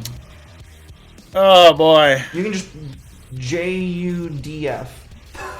I'm gonna use two of my last two remaining load for my armor. to reduce that by 1, and then I am going body is the only one that makes sense to resist this. I wish I could figure out willpower, but it just doesn't work. So here's a little resistance roll. Hiya! Oh boy, 3. Oh boy, that edge is piling up. But hey, no harm. Balder just like rolls back really quick, getting knocked from a little. Oh, my computer flickered for a second. I thought it might crash. Yeah, kind of rolls out of the way. Armor. He's got like some plated armor, really, really sleek stuff under the suit that barely takes in just the rupture as he is knocked backwards. Yeah, we can see the ground where you were just standing is like literally cracked. The metal and like stonework just like shattered upwards. What do you do, Balder? Balder, like, as he rolls back and lands on like one knee, he kind of grins, and one of his hands is cupped around something, and he just kind of goes, yeah, I might have given you the muscle, but I didn't give you the talent. Snaps his fingers for his bodyguards to unload as he crushes a vial of the red rock that Winston gave him and throws it right into the security guard's face. You're gonna try to give him an overdose. All right, then. Oh, I mean, red rock puts you into a hypnotic, lethargic state, so he's got an upper. Time to give him a downer. While my henchman, my entourage, attempts to unload into him. All right. So that would be, I think, a setup roll from you, and then a cohort roll from your bodyguards. Is that right? Indeed. Which, well, my fantasy ground seems to have locked up with my little screen flicker, so. And crashed. There we go. Alright, booting back up real quick. Fun. Sorry, folks. Yeah, sorry about that. That was, We love technical difficulties. They're the best. Oh, come on. Authorization failed my keister. I think it thinks I'm still in there. Alright, can you give me a roll? You can access my sheets, right? Maybe? Yep. Alright, well, the setup roll, whatever it would be to throw stuff in the guy's face, I imagine. Fight sounds fair. I'll do that, so give me that for the setup, and then I believe it's command pretty much always to get your gang to do something, so. Alright, and then command.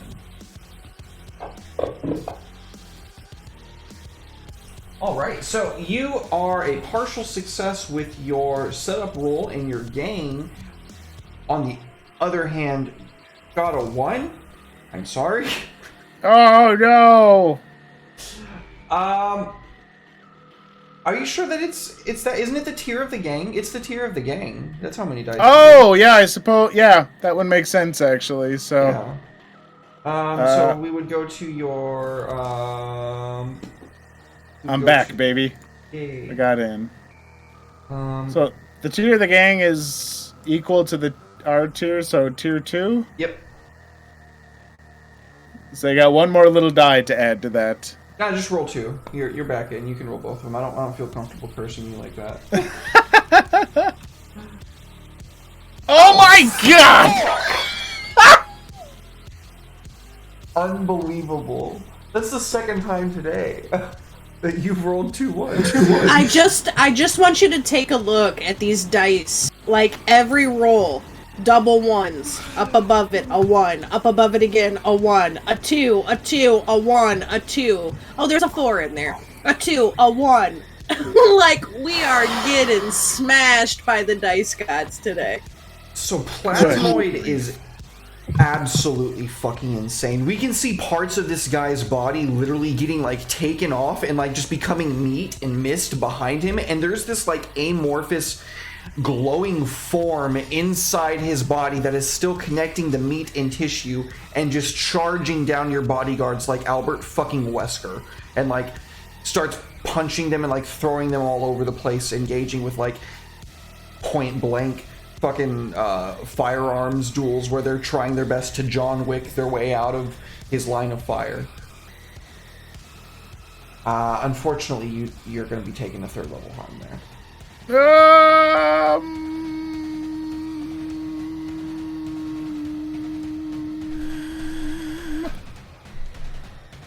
Crap.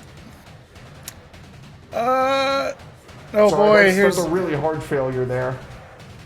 Oh boy, here's a tough thing. I need to resist that shit.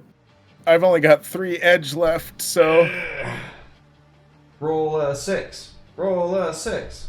come on. 5. I'll take it. Could be worse. Okay, 2nd level harm. Gut shot.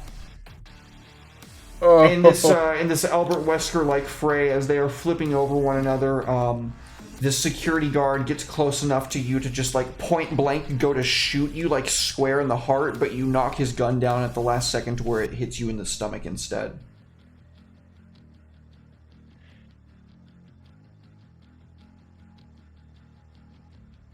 He's gonna very quietly, in fact, I've got my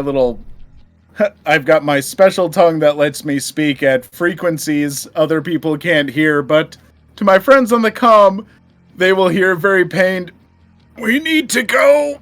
I think that would be a perfect opportunity to switch over to Yokai. Yeah, so I find the guy, and that's where you cut me.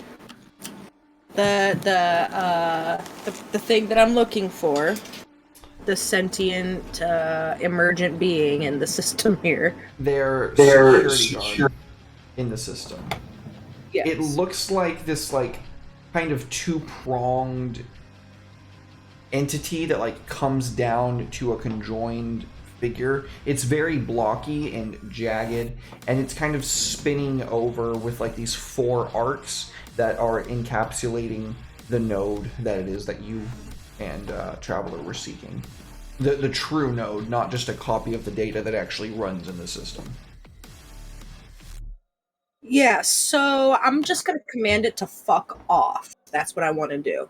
I just want to be like a big, scary, digital, bigger version of it that's just like sends out signals that it is like intruding in a space that it shouldn't be, sort of situation here. Absolutely. So, controlled still? This would be pretty risky to do, though. Okay, I'll take a risky. Standard effect. But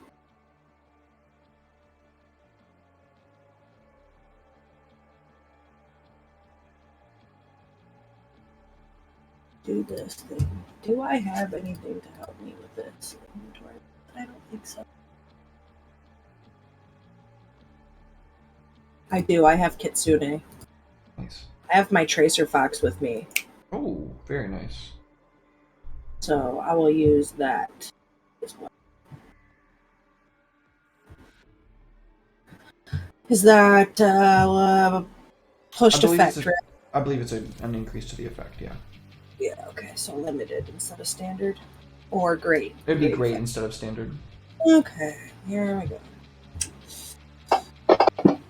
Oh, there's a 6. That's 2 a crit. 6. Take it. I'll take it. Paint us a picture. So, the signal starts like emanating from my digital presence that commands this entity to remove itself, like a bigger, thing. And then I'm going to wrap my own existence around that node and quickly begin downloading the data to be able to jump out of the system as fast as possible. And then once I have the data downloaded, I'm going to snap back to my consciousness. I'm going to leave Traveler, and I'm going to GTFO. Yeah, absolutely. So you have this piece of code like in your actual brain, which you could then later like download to your computer. And as you kind of like pull out and you see the last little tab has gone from red to green, you pull that out knowing that it's complete. And yeah, with that crit, you are out of there 100%. You have made it back to the VTOL.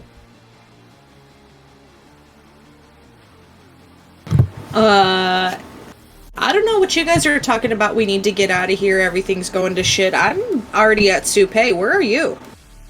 And it'll be like a sarcastic kind of get your asses out here before I have to kill you myself kind of tone. And I'm gonna get to Nirvana first, so get out here. Yeah, Nirvana, you can kind of see from the opposite side of the room that you're in, the window on the outside that's facing the exterior. A VTOL blacked out is kind of hovering there. Oh, I can get out from there? Presumably. I can drop you a rope. Okay, well, before I go, I leave them a present, because they don't want to give me nothing. So, I'll leave a timed explosive. You're just gonna Maybe blow up the research notes. And maybe it'll draw some heat away from Mr. Balder. Totally fair with me. Okay, let's see. What are you going to use to create a distraction for Balder with an explosive device, which will increase the effect? Oh.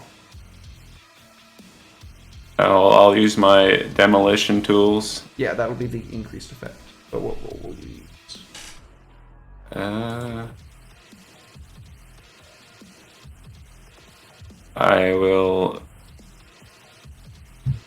I will study the area to see the best point to attach said timed explosive. Fair enough. Okay. And I push myself here because it's kind of important, you know. I would say maybe a little bit. Oh god. Oh. What is going on? Do I blow myself up? Yeah. So as you set the explosive, you begin rushing towards the VTOL in the window, and just as you're about to just like jump out of the glass, you can hear like the magnetic sequencer that's a part of this explosive device get triggered from being right next to this huge like hardware index, and the actuation causes the detonation to just... We can see a massive explosion pushing you out to the window. You're going to be taking 3rd level harm here unless you resist it here, Nirvana. We're going to call that exploded. All right, I'm gonna use my body to resist it. All right. Let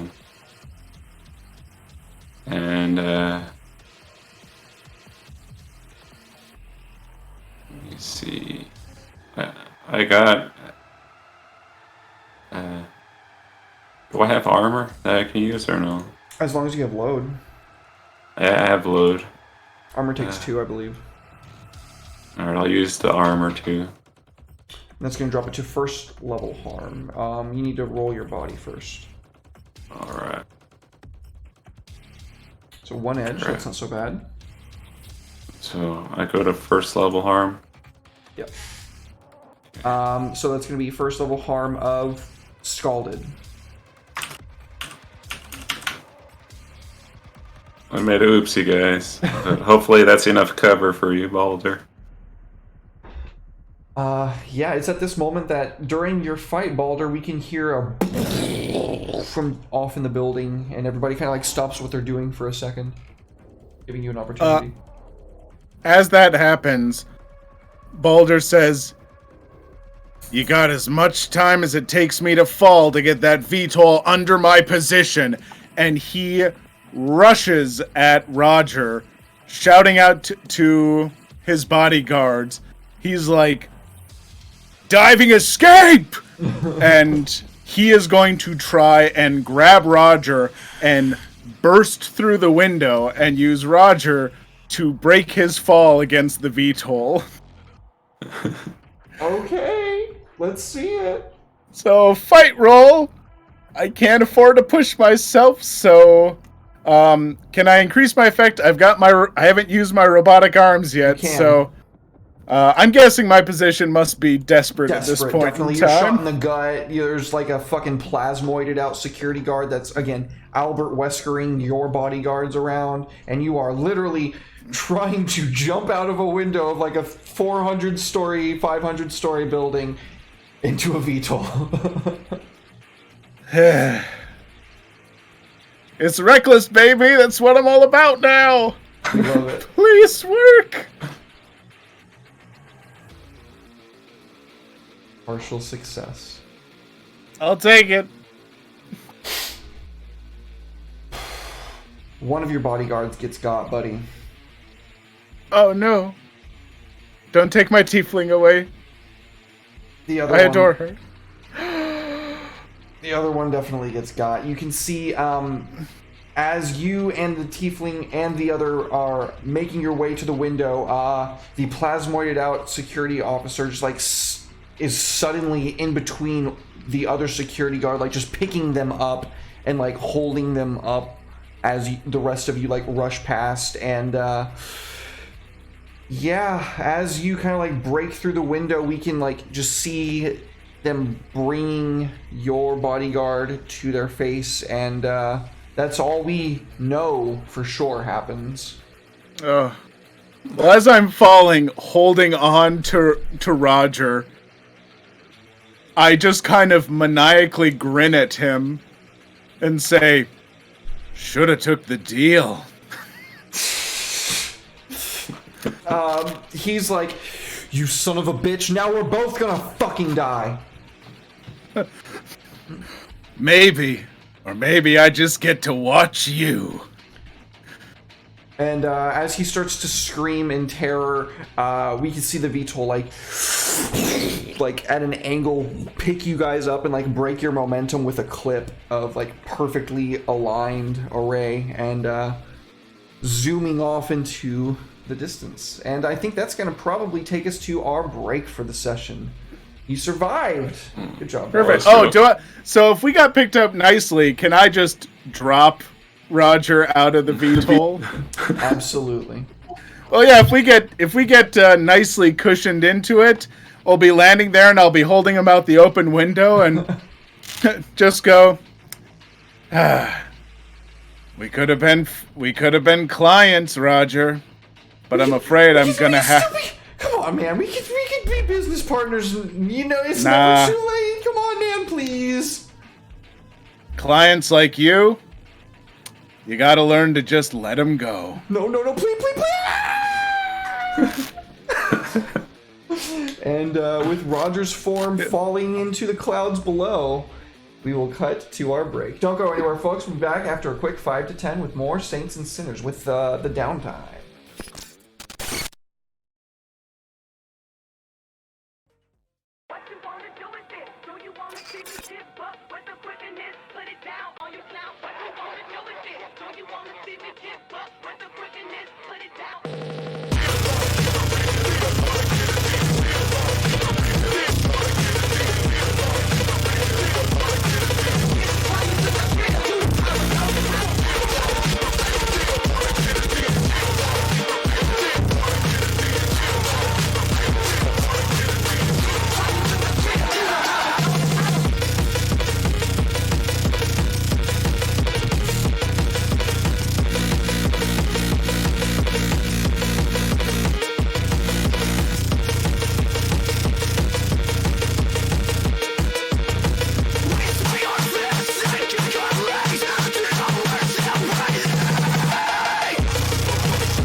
Welcome back. Thank you so much for your patience in waiting. We surely do appreciate it. I hope that you're enjoying tonight's session. I am. I'm having some fun.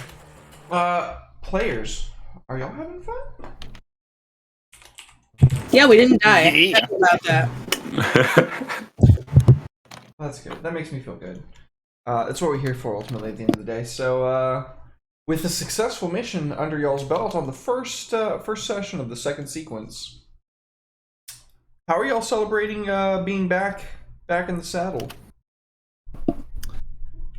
I think Baldur would have invited them on over along with Vixie to his club to party it up, and free drinks on him, and food. So Nice. You got strawberries. Yeah, absolutely. So, club is bumping. Wine is flowing. Pretty people are dancing, and everybody's having a grand old time. As you're all kind of like, enjoying yourself, Vixie calls all of you over and says, like over the loud thumping music, I think I can do something with this information you got me. I might be able to trace it back to... And then, like, the song ends and she's still yelling, hey, a specific number of individuals who I have been keeping my eye on in the past 9 months. Or 6 months. that's good news. At least we got something out of it.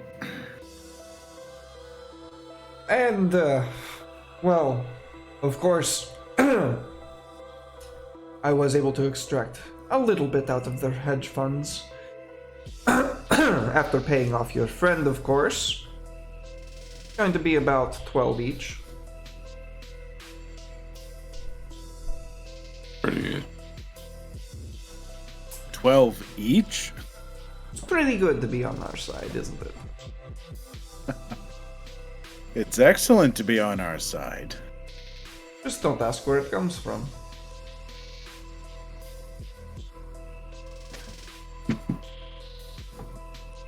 I imagine we got a lot of heat from that mission. Absolutely.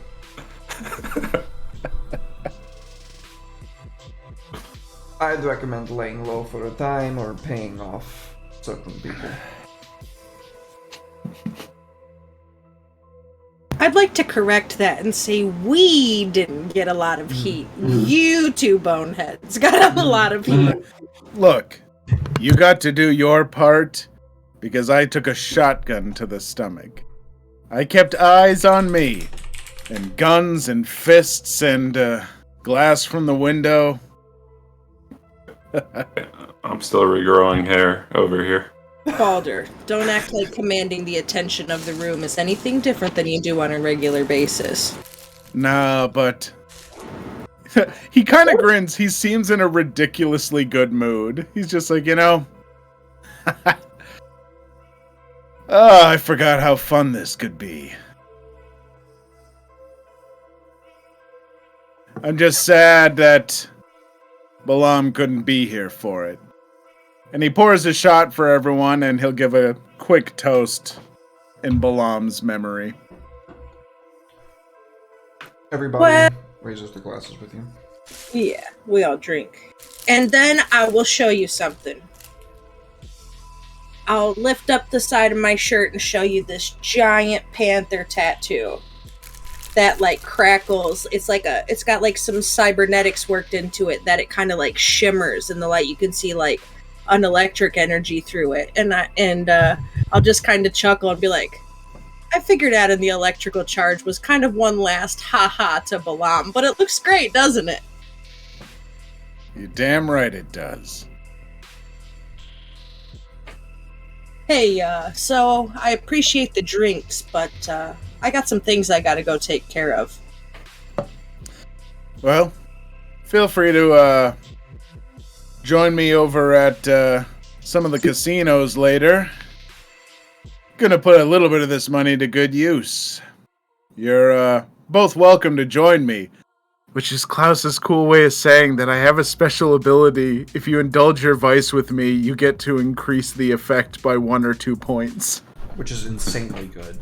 Or decrease it by 1 or 2 points if you accidentally overindulge. Which is even better. So it's kind of like a game, right? It's there are all kinds of games. It's a mini game that we built in where you can win even more money through blowing off stress. Yeah. Nirvana makes a Robert De Niro face. You know.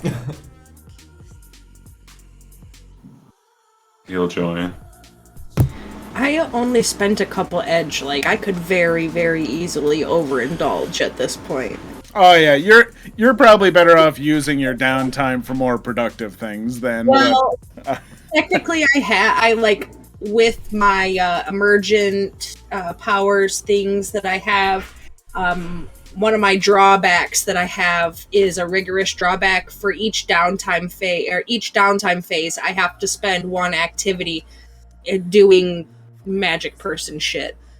Oh. So that's why I said I gotta go back to the lot. Like, I got shit I gotta do, like, I appreciate, but I do have to go back and very rigorously study technological deities at the lodge, or I'm not conforming to my class nature. Yeah. You lose your ability to do it. Mm-hmm. So, in that case, let's get some casino rolls going. Be back. Yeah, rolling them dice like this, baby. Ooh. All right, well, I wanna indulge my vice. I don't remember, where is the indulge button on this? God dang! Oh, it's the edge. There it is. Okay. I'll be betting. I've invested. If we're getting 12 new yen a piece, I've invested 10 into my stash. I've maxed up my stash. I'm fucking rich. I'm expanding my empire. Christ. Let's go. But I'll for this first one, actually, you know what? I'm gonna be reckless about it. I'm gonna take the remaining two new yen, I'm gonna bet him on this one. So, it's not a smart choice, but it's the reckless choice, and that's the way I gotta live, baby. Oh yeah. Do we roll together? No, you can roll separately. Yeah, you're gonna roll separate. So that's my gambling roll for gambling. So I got a 5. So I don't lose it. I don't gain anything. Break even. I'm okay, but hey, time to indulge that vice. So let's see, please.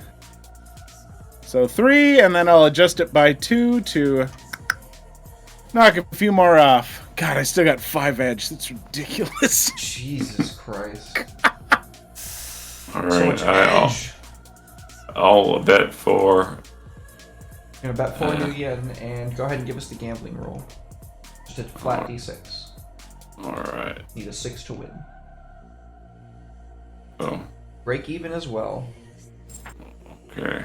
Now give us the edge roll. Go ahead and click the little thingy next to edge. You also Gosh. remove 3 edge, and you can clear an additional 2 for Yep. your thing with Belder.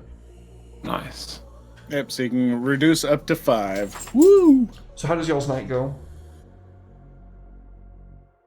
Ah.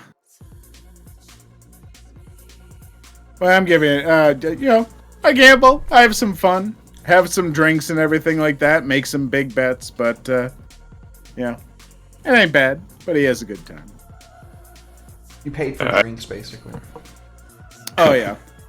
He'll kind of show Nirvana around some of the tables and try and explain some of the games. I Paying for imagine. drinks means that like you lost at the casino, but like you didn't lose so much that you can't just write it off as I went out for a night drinking. Yeah. I imagine Nirvana would approach it like one of his missions. He'll be scouting around and looking for a good table, using his dead eye to like fudge up the dice rolls on the table. Yeah, as best you can, you are able to use your own abilities, but you're just not good at gambling, unfortunately. So you break even at the end of it. That's pretty good. I pray to no ghosts, man. Yokai. Yeah, so I'm just gonna do that thing that I need to do for my first downtime action where I spend some time studying and practicing at the lodge. What does that look like? What does that look like? It's just a lot of practicing the magical part. I'm really already good at the tech, I always have been, so I'm really just still trying to hone in the kind of drawing the power from the grid, essentially so, right? A lot of like sparks and crackles, some scarring may be achieved after practice, roughed up gear, but just lots of flashes of blue light and cussing. Yeah, because you crit on that check earlier, I'll say that you have the ability to call on this AI one time. It can turn a standard effect into an extreme. It's a one-time use thing. Nice. So I made a friend with a sentient being. Oh, he's not your friend. You've bound him like a demon to your will.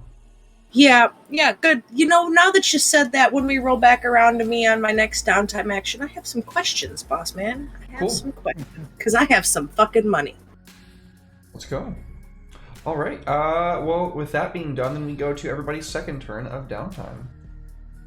Who would like to go first? I'll indulge again. I still got 5 edge I need to burn off, but I'm only gonna do one of my new yen this time. All right. So I leave myself with 1 if I lose. Just watch. This will be the one time that I roll the 6. Mm-hmm. But all right, betting 1. Here's the gamble roll. Oh, lost it. Oh. Rip. But how does it feel to indulge? Ooh, overindulge, but I will reduce that by 1. There you go. Nice. There you go. Perfect.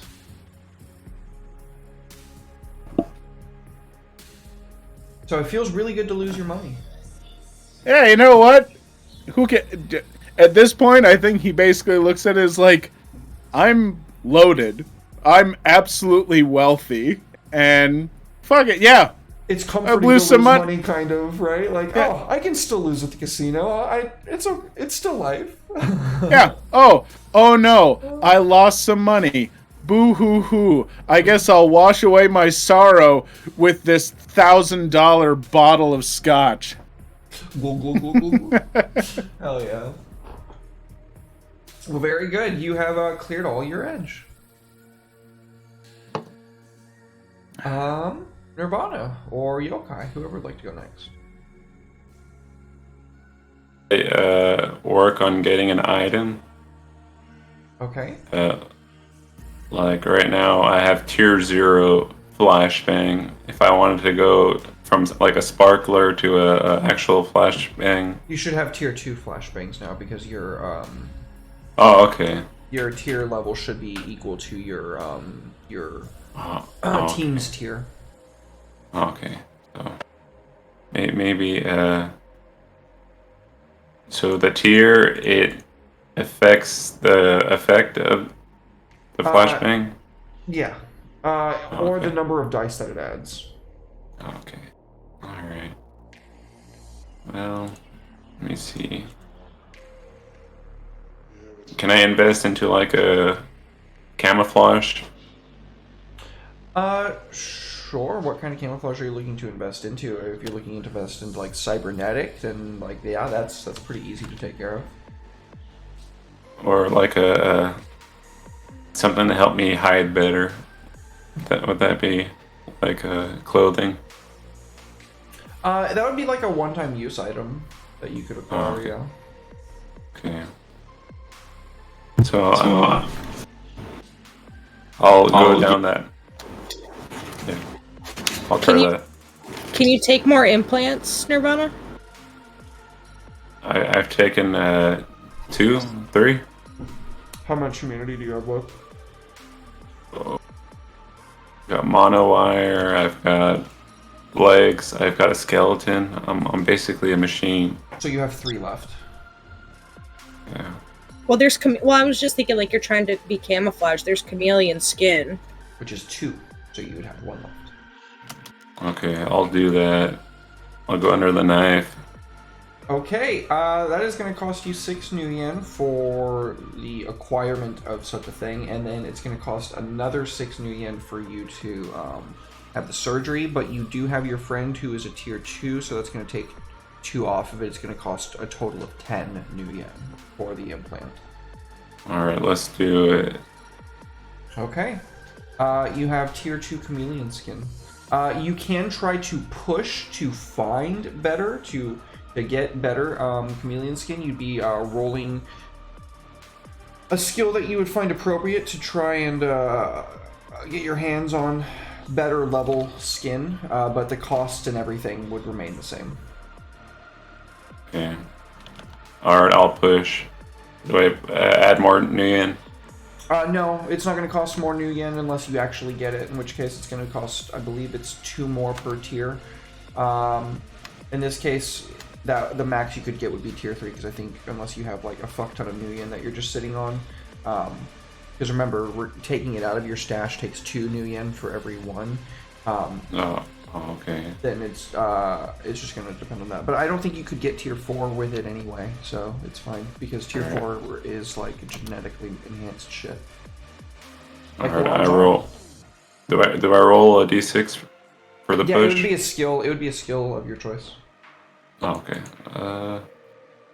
I'll prowl around town looking for some souped up dude, and I'll take care of him and take his camouflage, because I'm pretty vicious now, you know.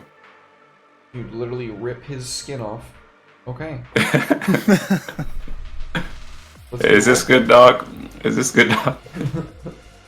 Let's see if it's any better than what they can find you, or if you damaged it too much. Yeah, okay. You actually were able to find a pretty like high level operative for a like a corporate gang, and you were able to skin them and flay them. Efficiently, you absolute monster. Chameleon, tier 3 chameleon skin acquired. That's going to be a total of 12 new yen. Alright. Take my money. Okay. That's it for me. Well, good shit. Yokai. What's up, buddy, old pal, old friendo guy? What you got going on? I don't know what you got going on over there. Did I tell you how pretty you looked as GM for our game this evening? Because if I didn't, you really look pretty. I'm scared. Yeah, so I can do magic and stuff and things, and I have to learn new magics because I can only do a little bit of magic. However, I have this like magic demon technologically trapped now that maybe could possibly teach me something instead of me keeping him around for anything in the future. You know what I mean? True. Okay.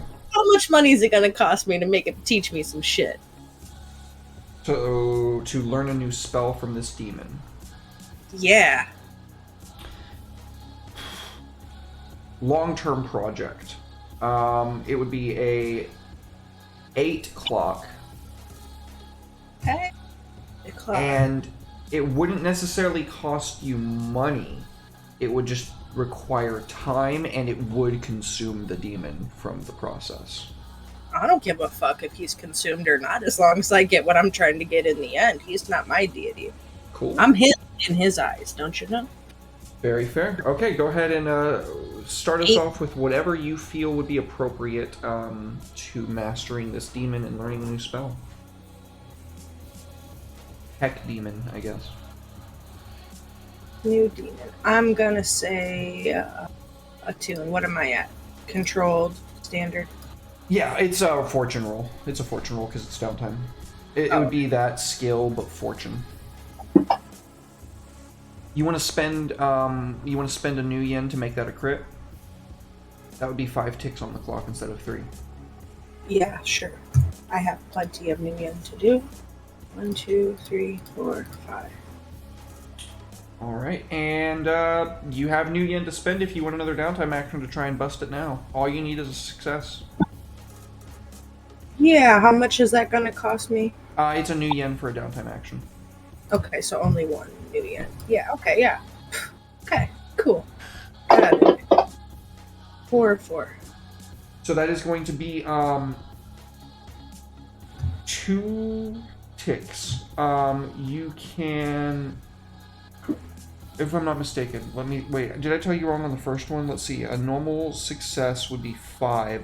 If you would crit, that would take you to 7 instead of. Let me think about that. Yeah, because if a partial success is 3, a failure is still 1. A partial success is 3, and then a full success. No, that doesn't sound right. No, a full success is 3, a partial success is 2, a failure is still 1. That's right. Okay, so in this case it would be 2.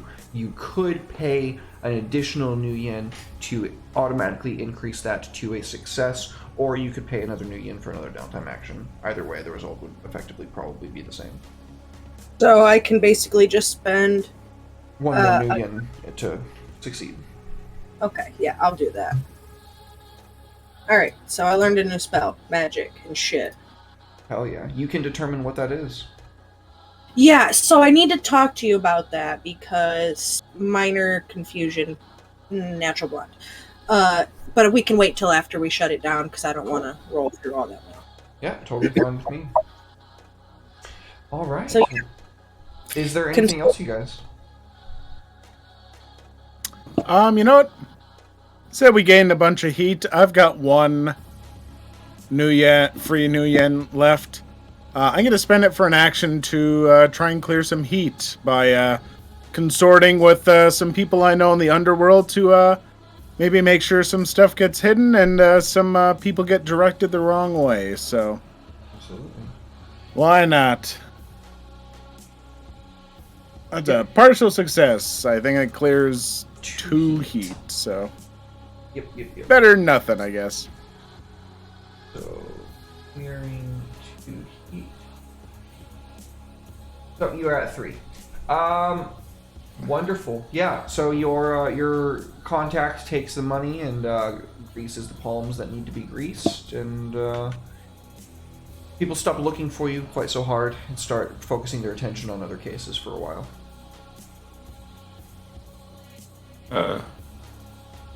Can I heal? Do you have any new yen to spend for a downtime action? Because you have used 2. Yeah. Okay. Okay, I heal. Would that be body? I believe it's your tier roll. The tier of the healer, which is tier 2. Also your Okay. auto doc, your cyber doc. So that would be. 2d6. And then I'm resilient now, so I add another 1d. Oh, nice. So 3d6. Alright. Okay, so that's 2 ticks on your healing clock. Okay. Alright. Alright, anything else?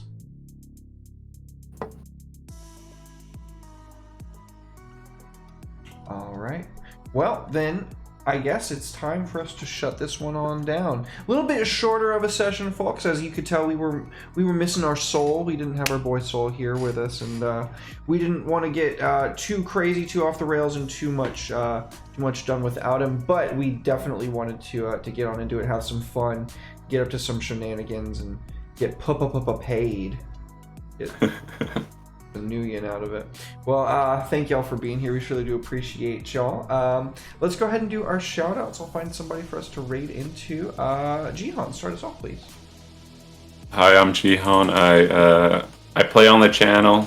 I have a Twitter at Hussein Jihan. If you want to come and say hello personally, and you can catch me here a lot more often during the week.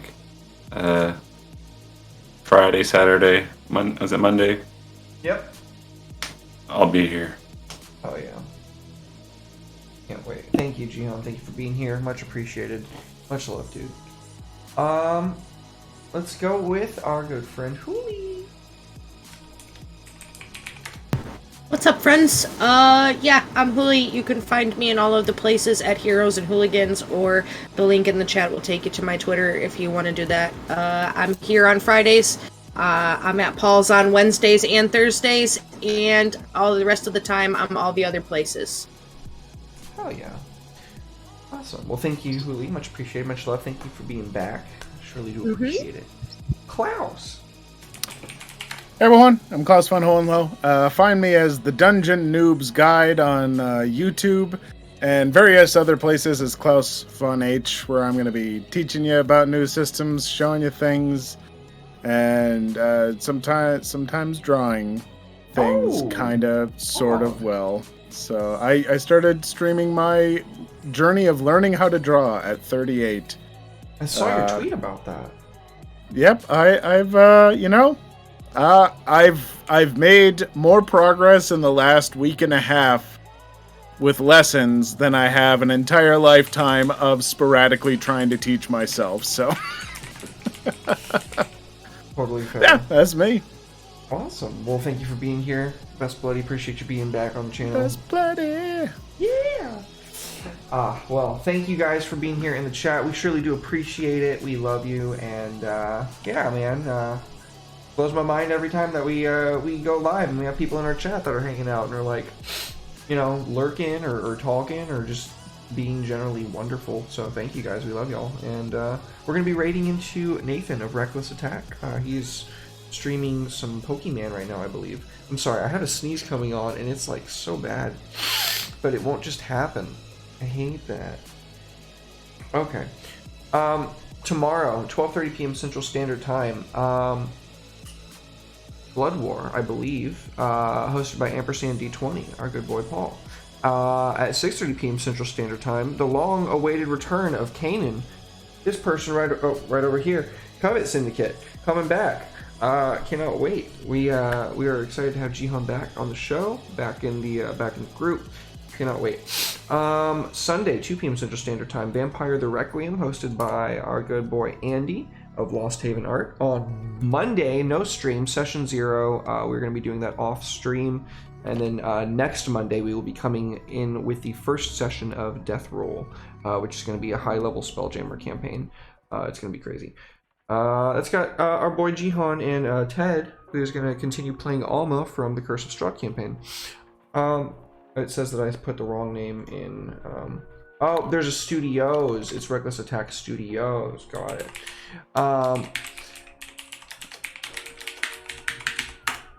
Wednesday, Dark Heresy 2nd Edition, hosted by Ampersand. No, not Ampersand D20. Excuse me, Lost Haven Art. Our good boy Andy.